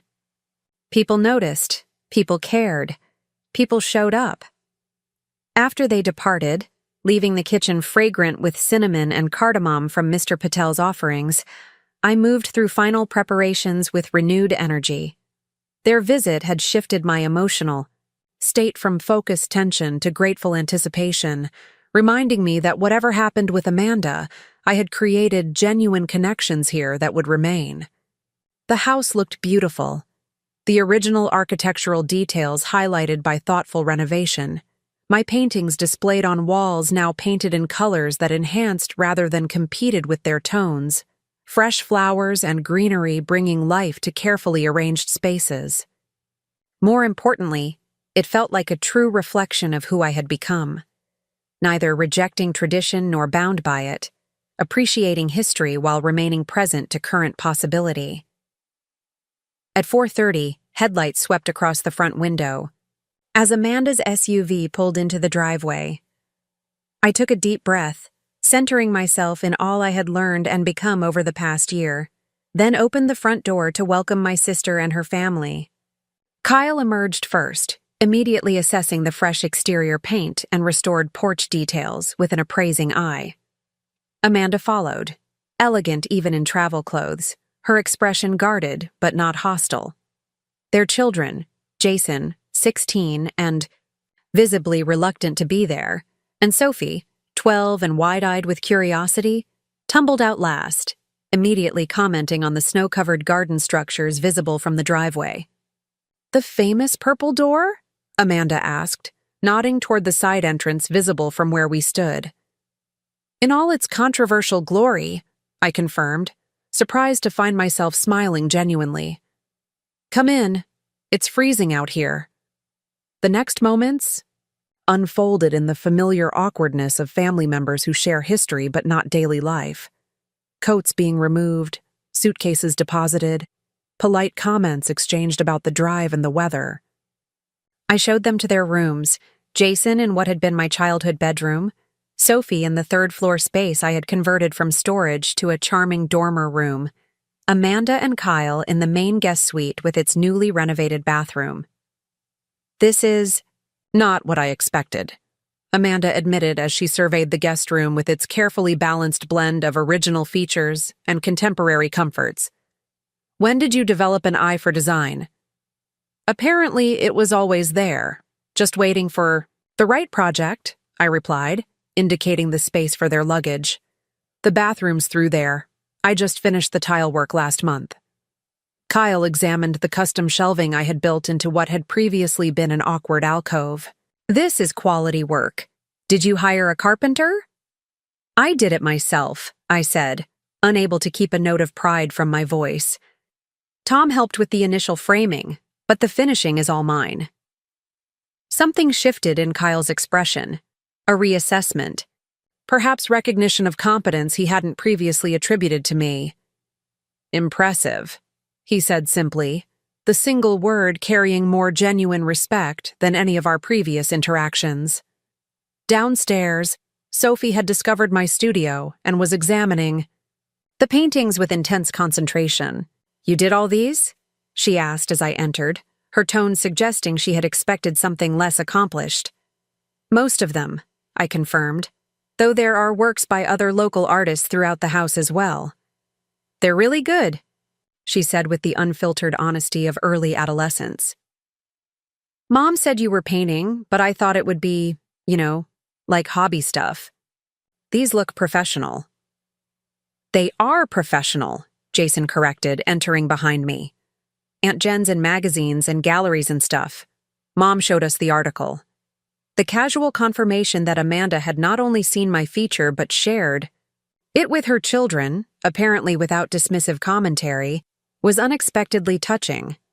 Whatever her personal feelings about my choices, she had presented my work to her children as legitimate accomplishment. "Is that our grandparents' house?" Sophie asked, pointing to one of the interior paintings that showed the living room at Tia, different stages of renovation. "It is," I confirmed.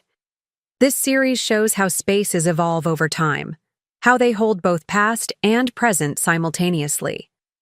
Sophie nodded seriously, studying the canvas. "It's like you can see both what it was and what it is now all at once."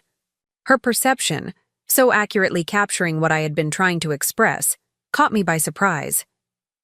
"That's exactly the idea," I said, regarding my niece with new appreciation. "Have you done much art yourself?"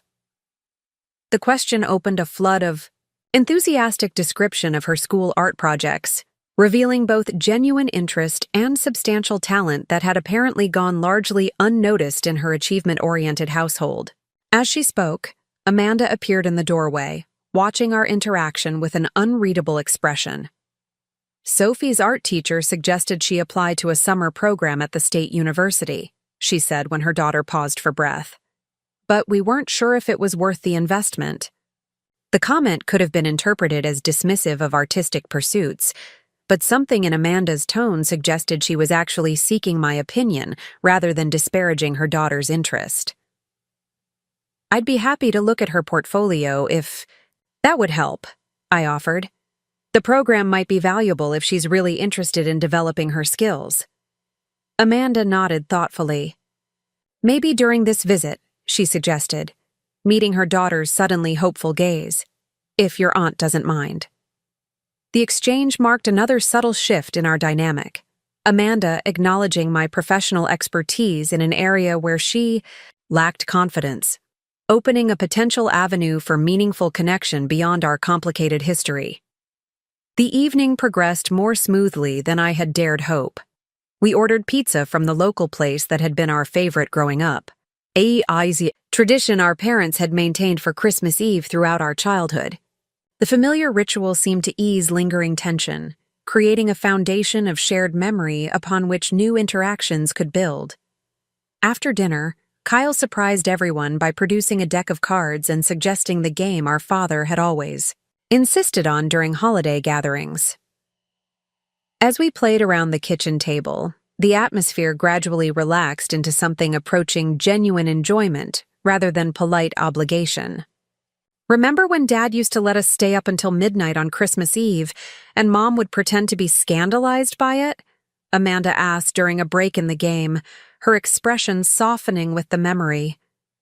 And he'd make that awful eggnog that was basically just melted ice cream with nutmeg, I added, laughing at the recollection. Is that why there's a carton of vanilla ice cream in your freezer? Jason asked, raising an eyebrow. Planning to poison us with Grandpa's recipe? The moment of shared laughter felt like a small miracle, family connection briefly transcending the tensions and conflicts that had dominated our recent interactions.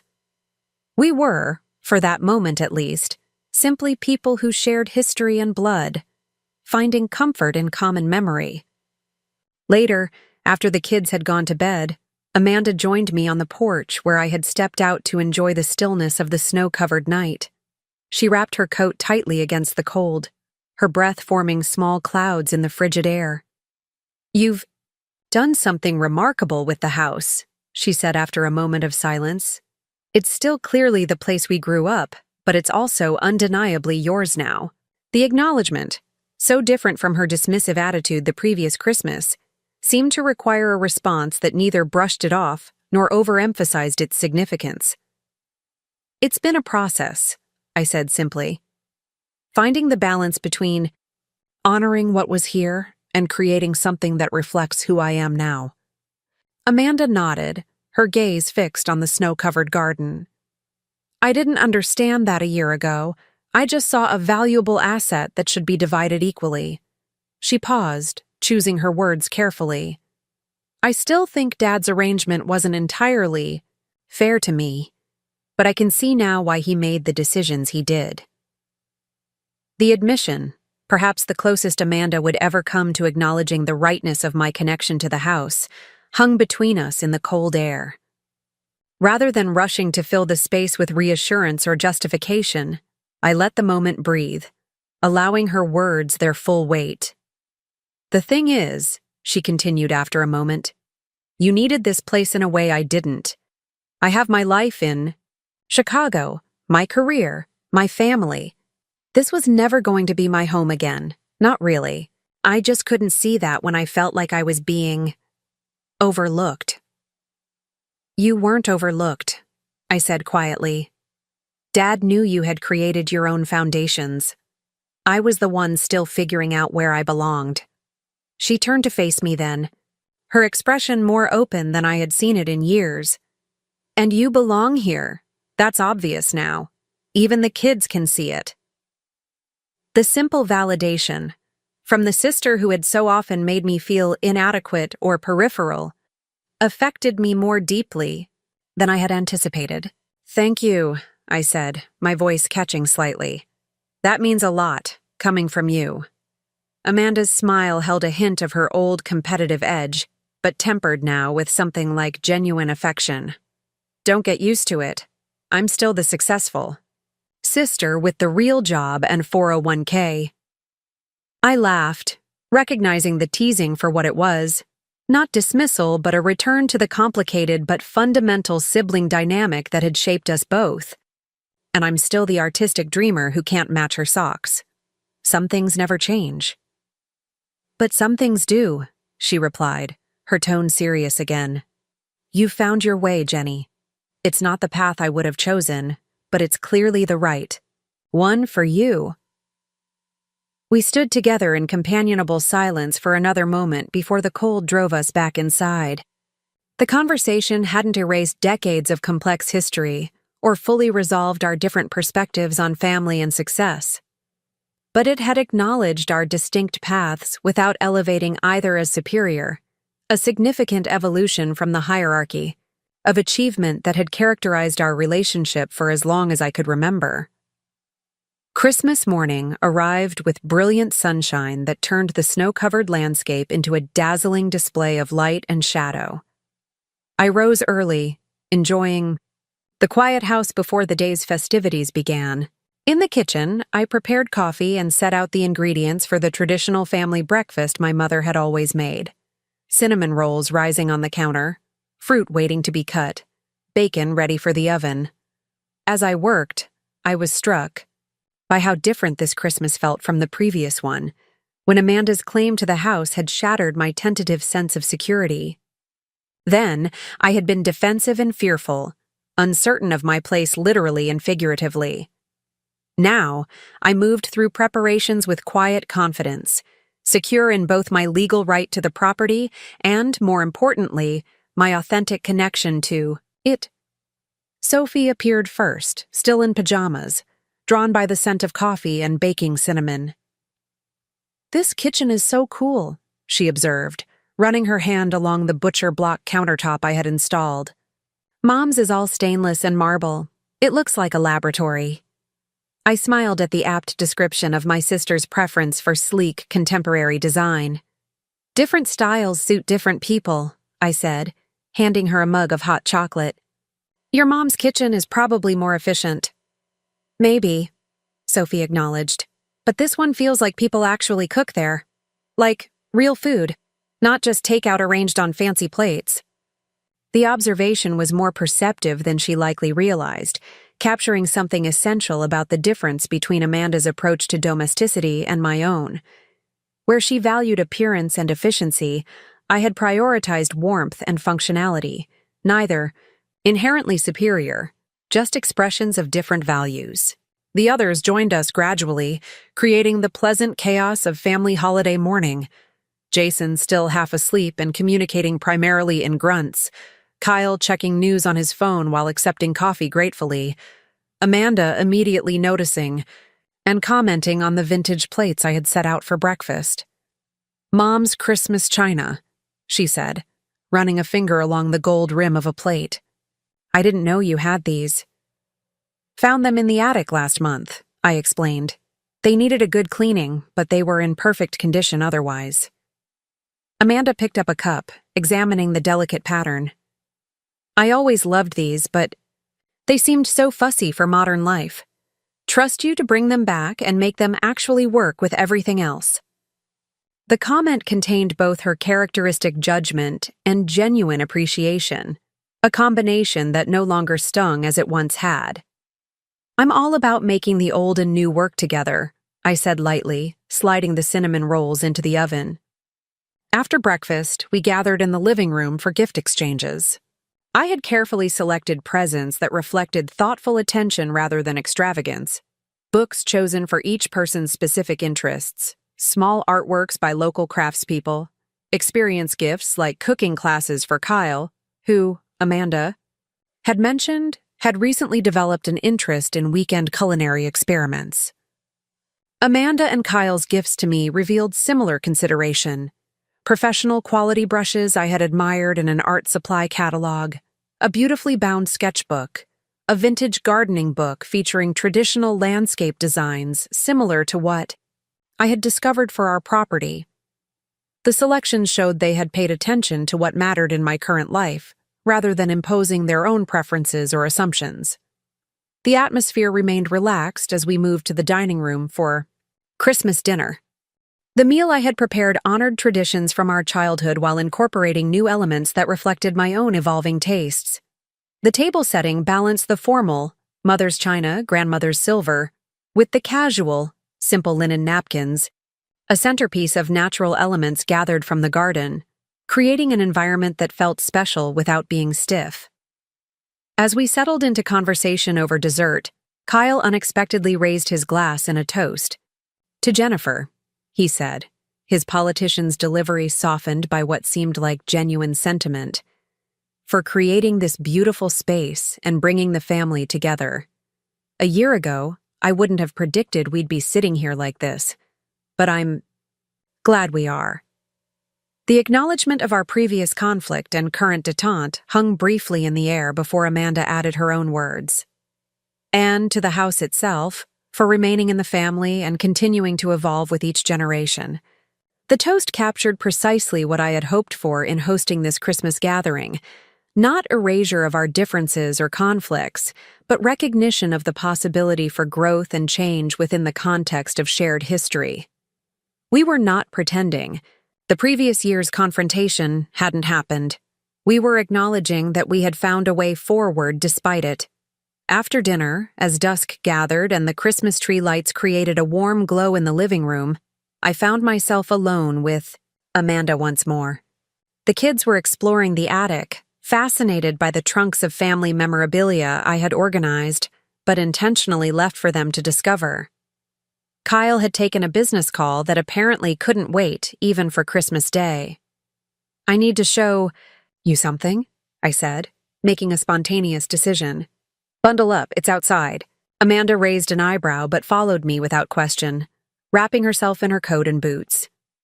I led her through the garden, solar lights illuminating our path, to the small family cemetery plot behind the maple trees. "I've been restoring this area too," I explained as we approached the wrought iron fence that enclosed the graves of 4 generations of Coopers. It seemed important to honor this part of the property's history alongside everything else. The plot looked beautiful in the winter twilight, headstones cleaned and leveled, paths cleared of overgrowth, simple evergreen wreaths placed on each grave. Our parents' shared marker, prominently placed in the central row, had been carefully restored to remove lichen and staining. "It's peaceful," Amanda said softly, taking in the scene. "I should have visited more often." "We both should have," I acknowledged, standing beside her in the gathering darkness. "But we're here now." The moment felt significant. 2 sisters with complicated history, standing together at the physical representation of their shared ancestry, acknowledging both what had been lost and what remained possible. We were not suddenly best friends, or completely aligned in our perspectives, but we were finding ways to occupy shared space without resentment or competition dominating the interaction.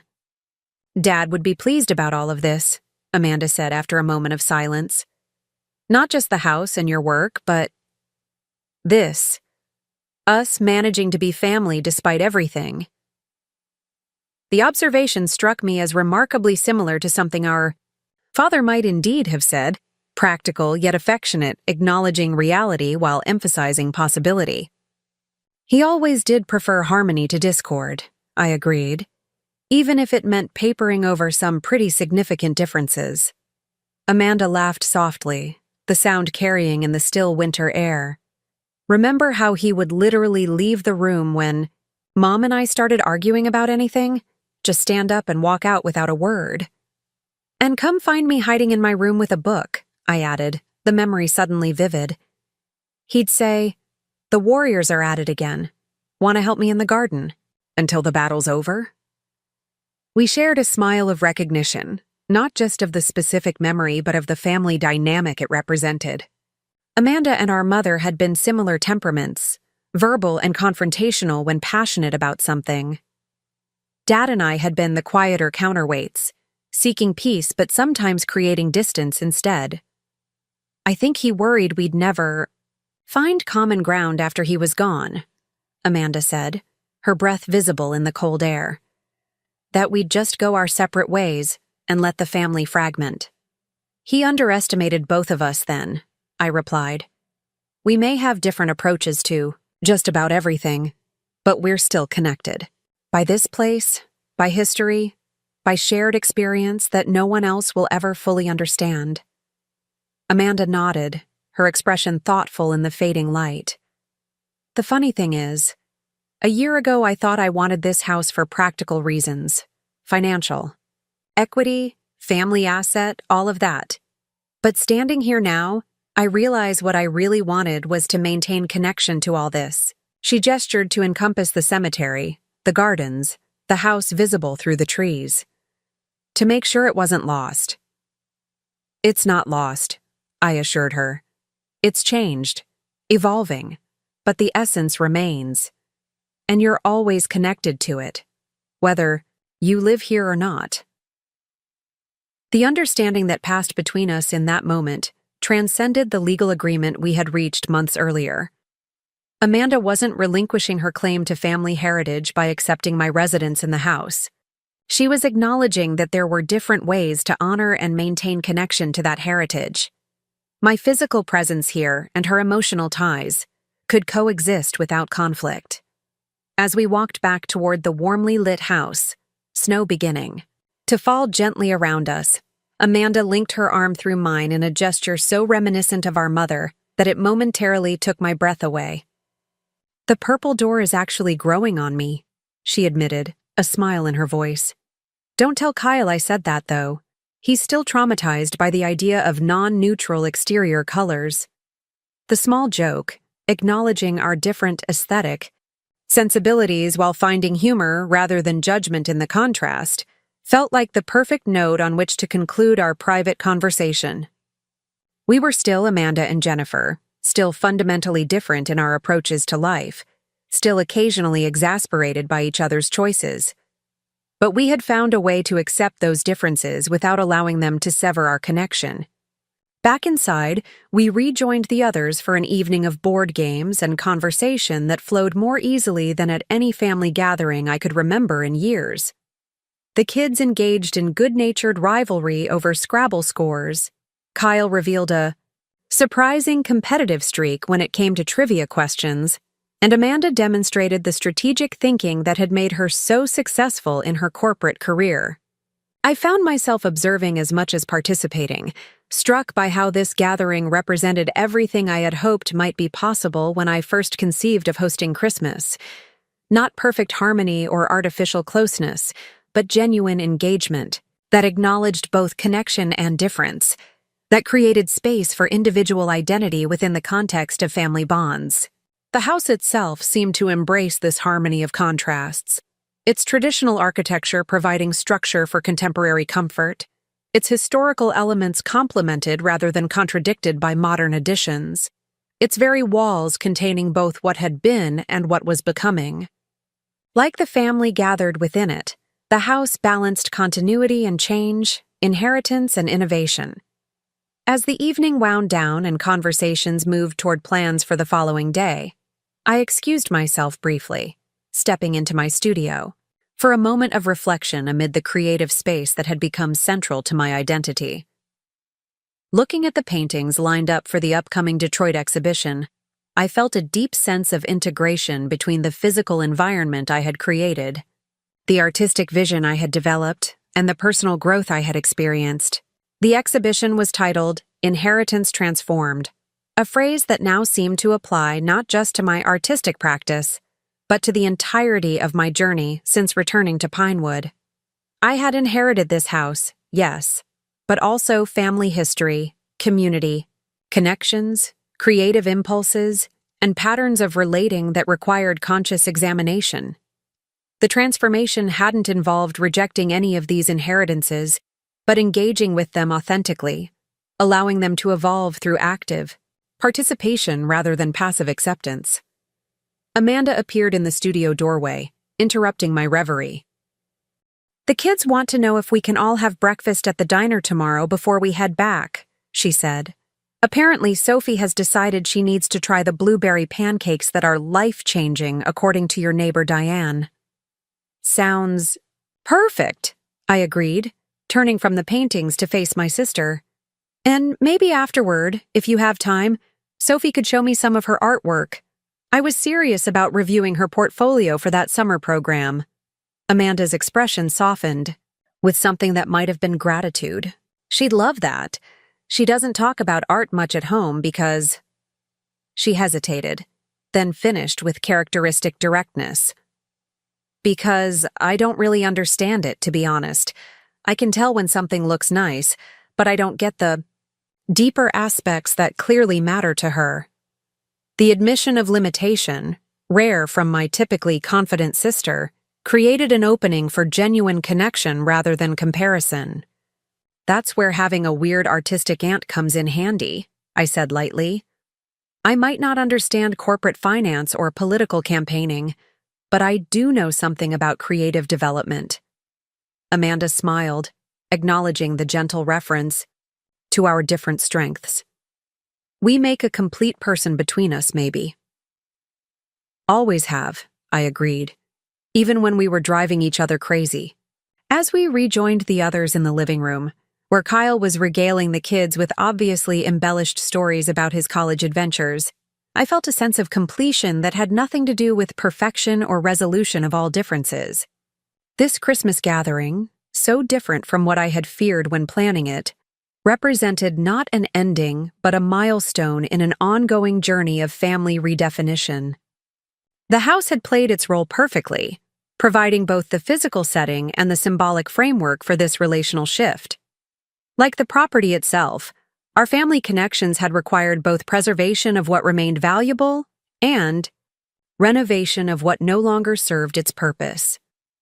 The result was neither a return to the past nor a complete reinvention, but a thoughtful integration that honored history while creating space for growth. Later that night, after everyone had retired to their rooms, I stood alone in the quiet living room, Christmas tree lights casting colored shadows across walls I had painted, furniture I had arranged, spaces I had claimed as my own while respecting those who had occupied them before me. The purple door, that small act of declaration that had come to represent my independent vision, was invisible from this angle, but its presence informed the entire composition of my renovated home.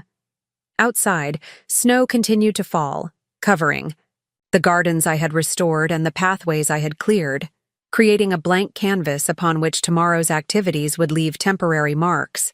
By spring, when Tom and Lisa's wedding brought new celebrations to these grounds, all evidence of this Christmas gathering would have melted away. Yet the experience would remain, incorporated into the ongoing narrative of the house and its inhabitants.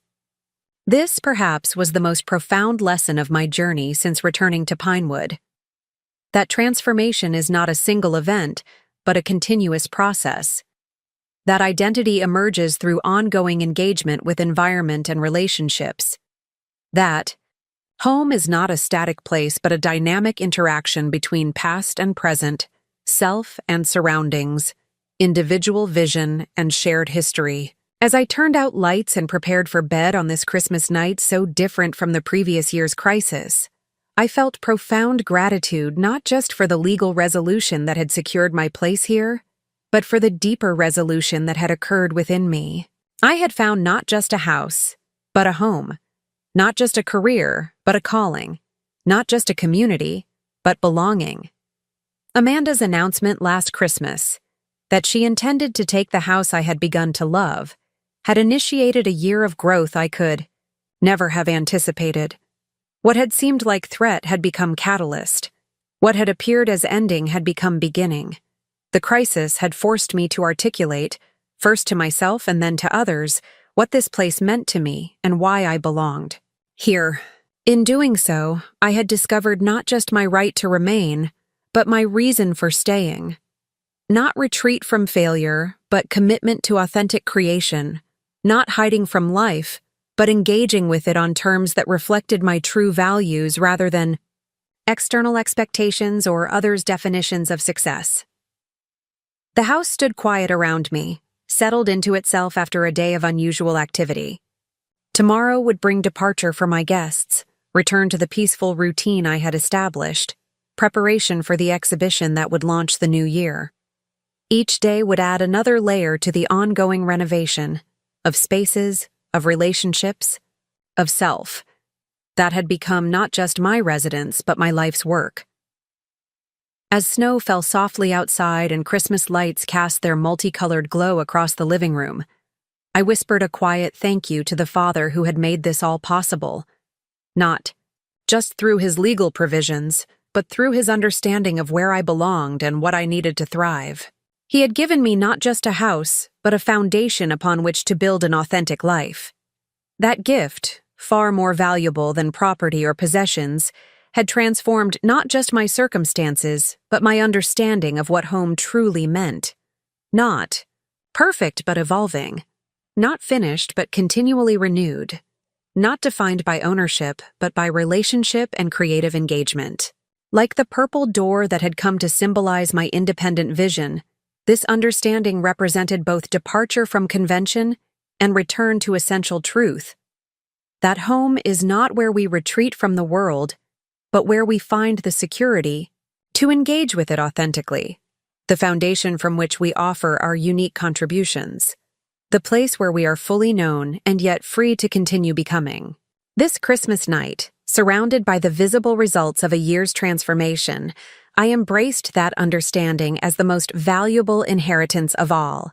Not the house itself, but the opportunity it represented to create a life of meaning, connection, and authentic expression. What had begun in crisis had evolved into purpose. What had started as mere shelter had become true sanctuary. Outside, the snow continued its gentle accumulation, covering yesterday's footprints while creating clean canvas for tomorrow's paths. Within these walls that had witnessed generations of family life, I had found not just my place, but my peace. Not perfect or permanent, but present and real. A gift I would continue unwrapping with each passing season. Christmas Eve arrived, with picture-perfect snowfall, transforming Pinewood into a scene worthy of a holiday card. I spent the morning making final preparations, arranging fresh greenery on the mantelpiece, setting out guest towels in the newly renovated upstairs bathroom, checking the refrigerator one last time to ensure I had everything for tomorrow's dinner. The house felt ready, peaceful yet expectant. I had done all I could to create a welcoming environment. What happened next would unfold according to its own dynamic. Amanda texted to confirm their arrival time, late afternoon depending on road conditions. Her message included a surprising postscript. The kids are excited about staying in Dad's house. Thanks for making this happen. The simple acknowledgement of shared connection to the property, Dad's house, rather than your house or the house I should own, suggested a subtle but significant shift in her perspective. Whatever the reason, I welcomed this hint of warmth. As midday approached, unexpected visitors arrived, Diane and several other neighbors bearing holiday treats and small gifts. "We wanted to stop by before your family arrives," Diane explained. "Just a little something to celebrate your first Christmas hosting in the renovated house." The impromptu gathering filled the kitchen with laughter and conversation as neighbors admired recent improvements and shared community news. Mr. Patel brought homemade samosas, explaining that while not traditional Christmas fare, they had become his contribution to neighborhood celebrations. Mrs. Abernathy delivered her legendary rum cake with strict instructions about proper serving temperature. Their easy presence in my home, their genuine interest in my work and renovations, their uncomplicated affection, all reinforced how thoroughly I had been woven into the community fabric during the past year. These connections had developed naturally through daily interactions, shared challenges like the ice storm, and mutual support through various life transitions. "We won't stay long," Diane assured me. "We just wanted you to know we're all thinking of you, hoping things go well with your sister." The fact that they knew about the complex dynamics with Amanda without my having explicitly explained them reminded me of both the challenges and comforts of small-town life. Privacy was limited, but so was isolation. People noticed. People cared. People showed up. After they departed, I moved through final preparations with renewed energy. Their visit had shifted my emotional state from focused tension to grateful anticipation, reminding me that whatever happened with Amanda, I had created genuine connections here that would remain. At 4:30, headlights swept across the front window as Amanda's SUV pulled into the driveway. I took a deep breath, centering myself in all I had learned and become over the past year, then opened the front door to welcome my sister and her family. Kyle emerged first, immediately assessing the fresh exterior paint and restored porch details with an appraising eye. Amanda followed, elegant even in travel clothes, her expression guarded but not hostile. Their children, Jason, 16 and visibly reluctant to be there, and Sophie, 12 and wide-eyed with curiosity, tumbled out last, immediately commenting on the snow-covered garden structures visible from the driveway. "The famous purple door?" Amanda asked, nodding toward the side entrance visible from where we stood. "In all its controversial glory," I confirmed, surprised to find myself smiling genuinely. "Come in. It's freezing out here." The next moments unfolded in the familiar awkwardness of family members who share history, but not daily life. Coats being removed, suitcases deposited, polite comments exchanged about the drive and the weather.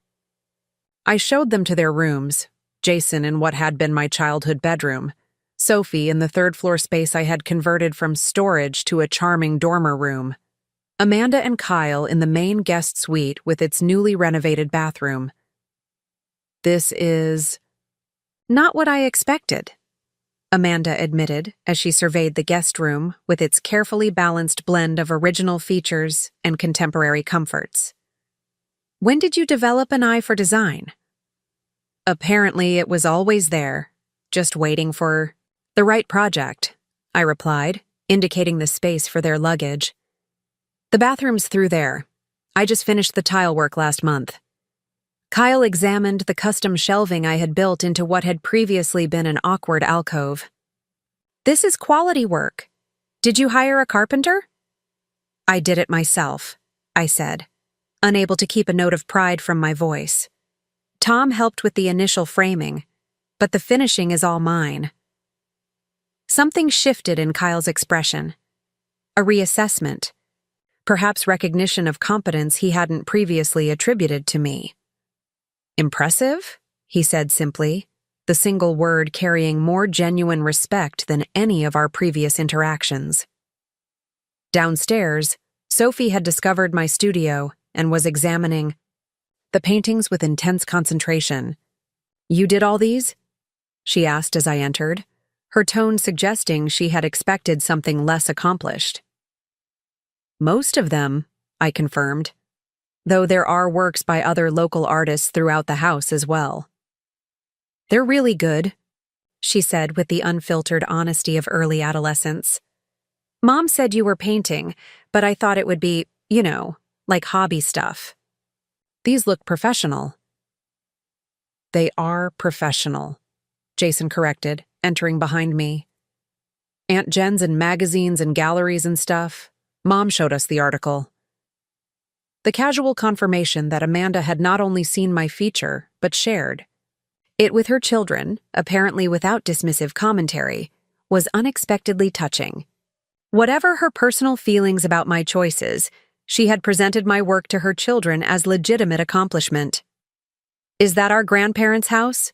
Sophie asked, pointing to one of the interior paintings that showed the living room at different stages of renovation. "It is," I confirmed. "This series shows how spaces evolve over time, how they hold both past and present simultaneously." Sophie nodded seriously, studying the canvas. "It's like you can see both what it was and what it is now all at once." Her perception, so accurately capturing what I had been trying to express, caught me by surprise.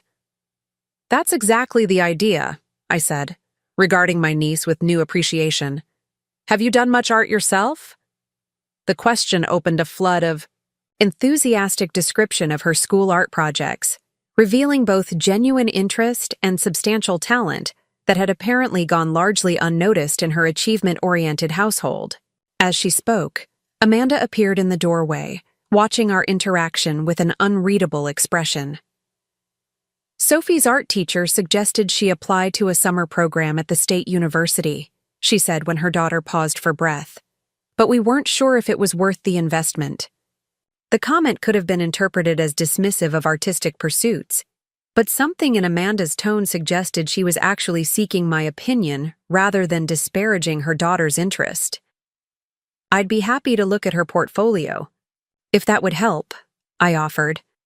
"The program might be valuable if she's really interested in developing her skills." Amanda nodded thoughtfully. Maybe during this visit, she suggested, meeting her daughter's suddenly hopeful gaze. If your aunt doesn't mind. The exchange marked another subtle shift in our dynamic, Amanda acknowledging my professional expertise in an area where she lacked confidence, opening a potential avenue for meaningful connection beyond our complicated history. The evening progressed more smoothly than I had dared hope. We ordered pizza from the local place that had been our favorite growing up, a tradition our parents had maintained for Christmas Eve throughout our childhood. The familiar rituals seemed to ease lingering tension, creating a foundation of shared memory upon which new interactions could build. After dinner, Kyle surprised everyone by producing a deck of cards and suggesting the game our father had always insisted on during holiday gatherings. As we played around the kitchen table, the atmosphere gradually relaxed into something approaching genuine enjoyment rather than polite obligation. Remember when Dad used to let us stay up until midnight on Christmas Eve, and Mom would pretend to be scandalized by it? Amanda asked during a break in the game, her expression softening with the memory. And he'd make that awful eggnog that was basically just melted ice cream with nutmeg? I added, laughing at the recollection. Is that why there's a carton of vanilla ice cream in your freezer? Jason asked, raising an eyebrow. Planning to poison us with Grandpa's recipe? The moment of shared laughter felt like a small miracle, family connection briefly transcending the tensions and conflicts that had dominated our recent interactions. We were, for that moment at least, simply people who shared history and blood, finding comfort in common memory. Later, after the kids had gone to bed, Amanda joined me on the porch where I had stepped out to enjoy the stillness of the snow-covered night. She wrapped her coat tightly against the cold, her breath forming small clouds in the frigid air. You've done something remarkable with the house, she said after a moment of silence. It's still clearly the place we grew up, but it's also undeniably yours now. The acknowledgement, so different from her dismissive attitude the previous Christmas, seemed to require a response that neither brushed it off nor overemphasized its significance. It's been a process, I said simply. Finding the balance between honoring what was here and creating something that reflects who I am. Now. Amanda nodded, her gaze fixed on the snow-covered garden. I didn't understand that a year ago. I just saw a valuable asset that should be divided equally. She paused, choosing her words carefully. I still think Dad's arrangement wasn't entirely fair to me, but I can see now why he made the decisions. He did. The admission, perhaps the closest Amanda would ever come to acknowledging the rightness of my connection to the house, hung between us in the cold air. Rather than rushing to fill the space with reassurance or justification, I let the moment breathe, allowing her words their full weight. The thing is, she continued after a moment, you needed this place in a way I didn't. I have my life in Chicago, my career, my family. This was never going to be my home again, not really. I just couldn't see that when I felt like I was being overlooked. You weren't overlooked, I said quietly. Dad knew you had created your own foundations. I was the one still figuring out where I belonged. She turned to face me then, her expression more open than I had seen it in years. And you belong here. That's obvious now. Even the kids can see it. The simple validation, from the sister who had so often made me feel inadequate or peripheral, affected me more deeply than I had anticipated. Thank you, I said, my voice catching slightly. That means a lot, coming from you. Amanda's smile held a hint of her old competitive edge, but tempered now with something like genuine affection. Don't get used to it. I'm still the successful sister with the real job and 401k. I laughed, recognizing the teasing for what it was. Not dismissal, but a return to the complicated but fundamental sibling dynamic that had shaped us both. And I'm still the artistic dreamer who can't match her socks. Some things never change. But some things do, she replied, her tone serious again. You've found your way, Jenny. It's not the path I would have chosen, but it's clearly the right one for you. We stood together in companionable silence for another moment before the cold drove us back inside. The conversation hadn't erased decades of complex history or fully resolved our different perspectives on family and success. But it had acknowledged our distinct paths without elevating either as superior, a significant evolution from the hierarchy of achievement that had characterized our relationship for as long as I could remember. Christmas morning arrived with brilliant sunshine that turned the snow-covered landscape into a dazzling display of light and shadow. I rose early, enjoying the quiet house before the day's festivities began. In the kitchen, I prepared coffee and set out the ingredients for the traditional family breakfast my mother had always made. Cinnamon rolls rising on the counter, fruit waiting to be cut, bacon ready for the oven. As I worked, I was struck by how different this Christmas felt from the previous one, when Amanda's claim to the house had shattered my tentative sense of security. Then, I had been defensive and fearful, uncertain of my place literally and figuratively. Now, I moved. Through preparations with quiet confidence, secure in both my legal right to the property and, more importantly, my authentic connection to it. After breakfast and gift exchanges that revealed thoughtful consideration on all sides, I found myself alone in my studio for a moment of reflection. Looking at the paintings lined up for the upcoming Detroit exhibition, I felt a deep sense of integration between the physical environment I had created, the artistic vision I had developed, and the personal growth I had experienced. Amanda appeared in the studio doorway. The kids want to know if we can all have breakfast at the diner tomorrow before we head back, she said. Apparently, Sophie has decided she needs to try the blueberry pancakes that are life-changing, according to your neighbor Diane. Sounds perfect, I agreed, turning from the paintings to face my sister. And maybe afterward, if you have time, Sophie could show me some of her artwork? I was serious about reviewing her portfolio for that summer program. Amanda's expression softened with something that might have been gratitude. She'd love that. She doesn't talk about art much at home because... She hesitated, then finished, with characteristic directness. Because I don't really understand it, to be honest. I can tell when something looks nice, but I don't get the deeper aspects that clearly matter to her.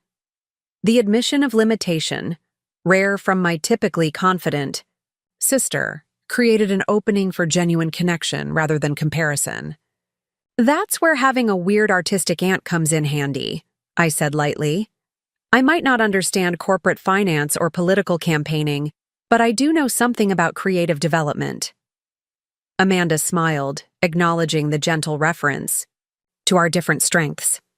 We make a complete person between us, maybe.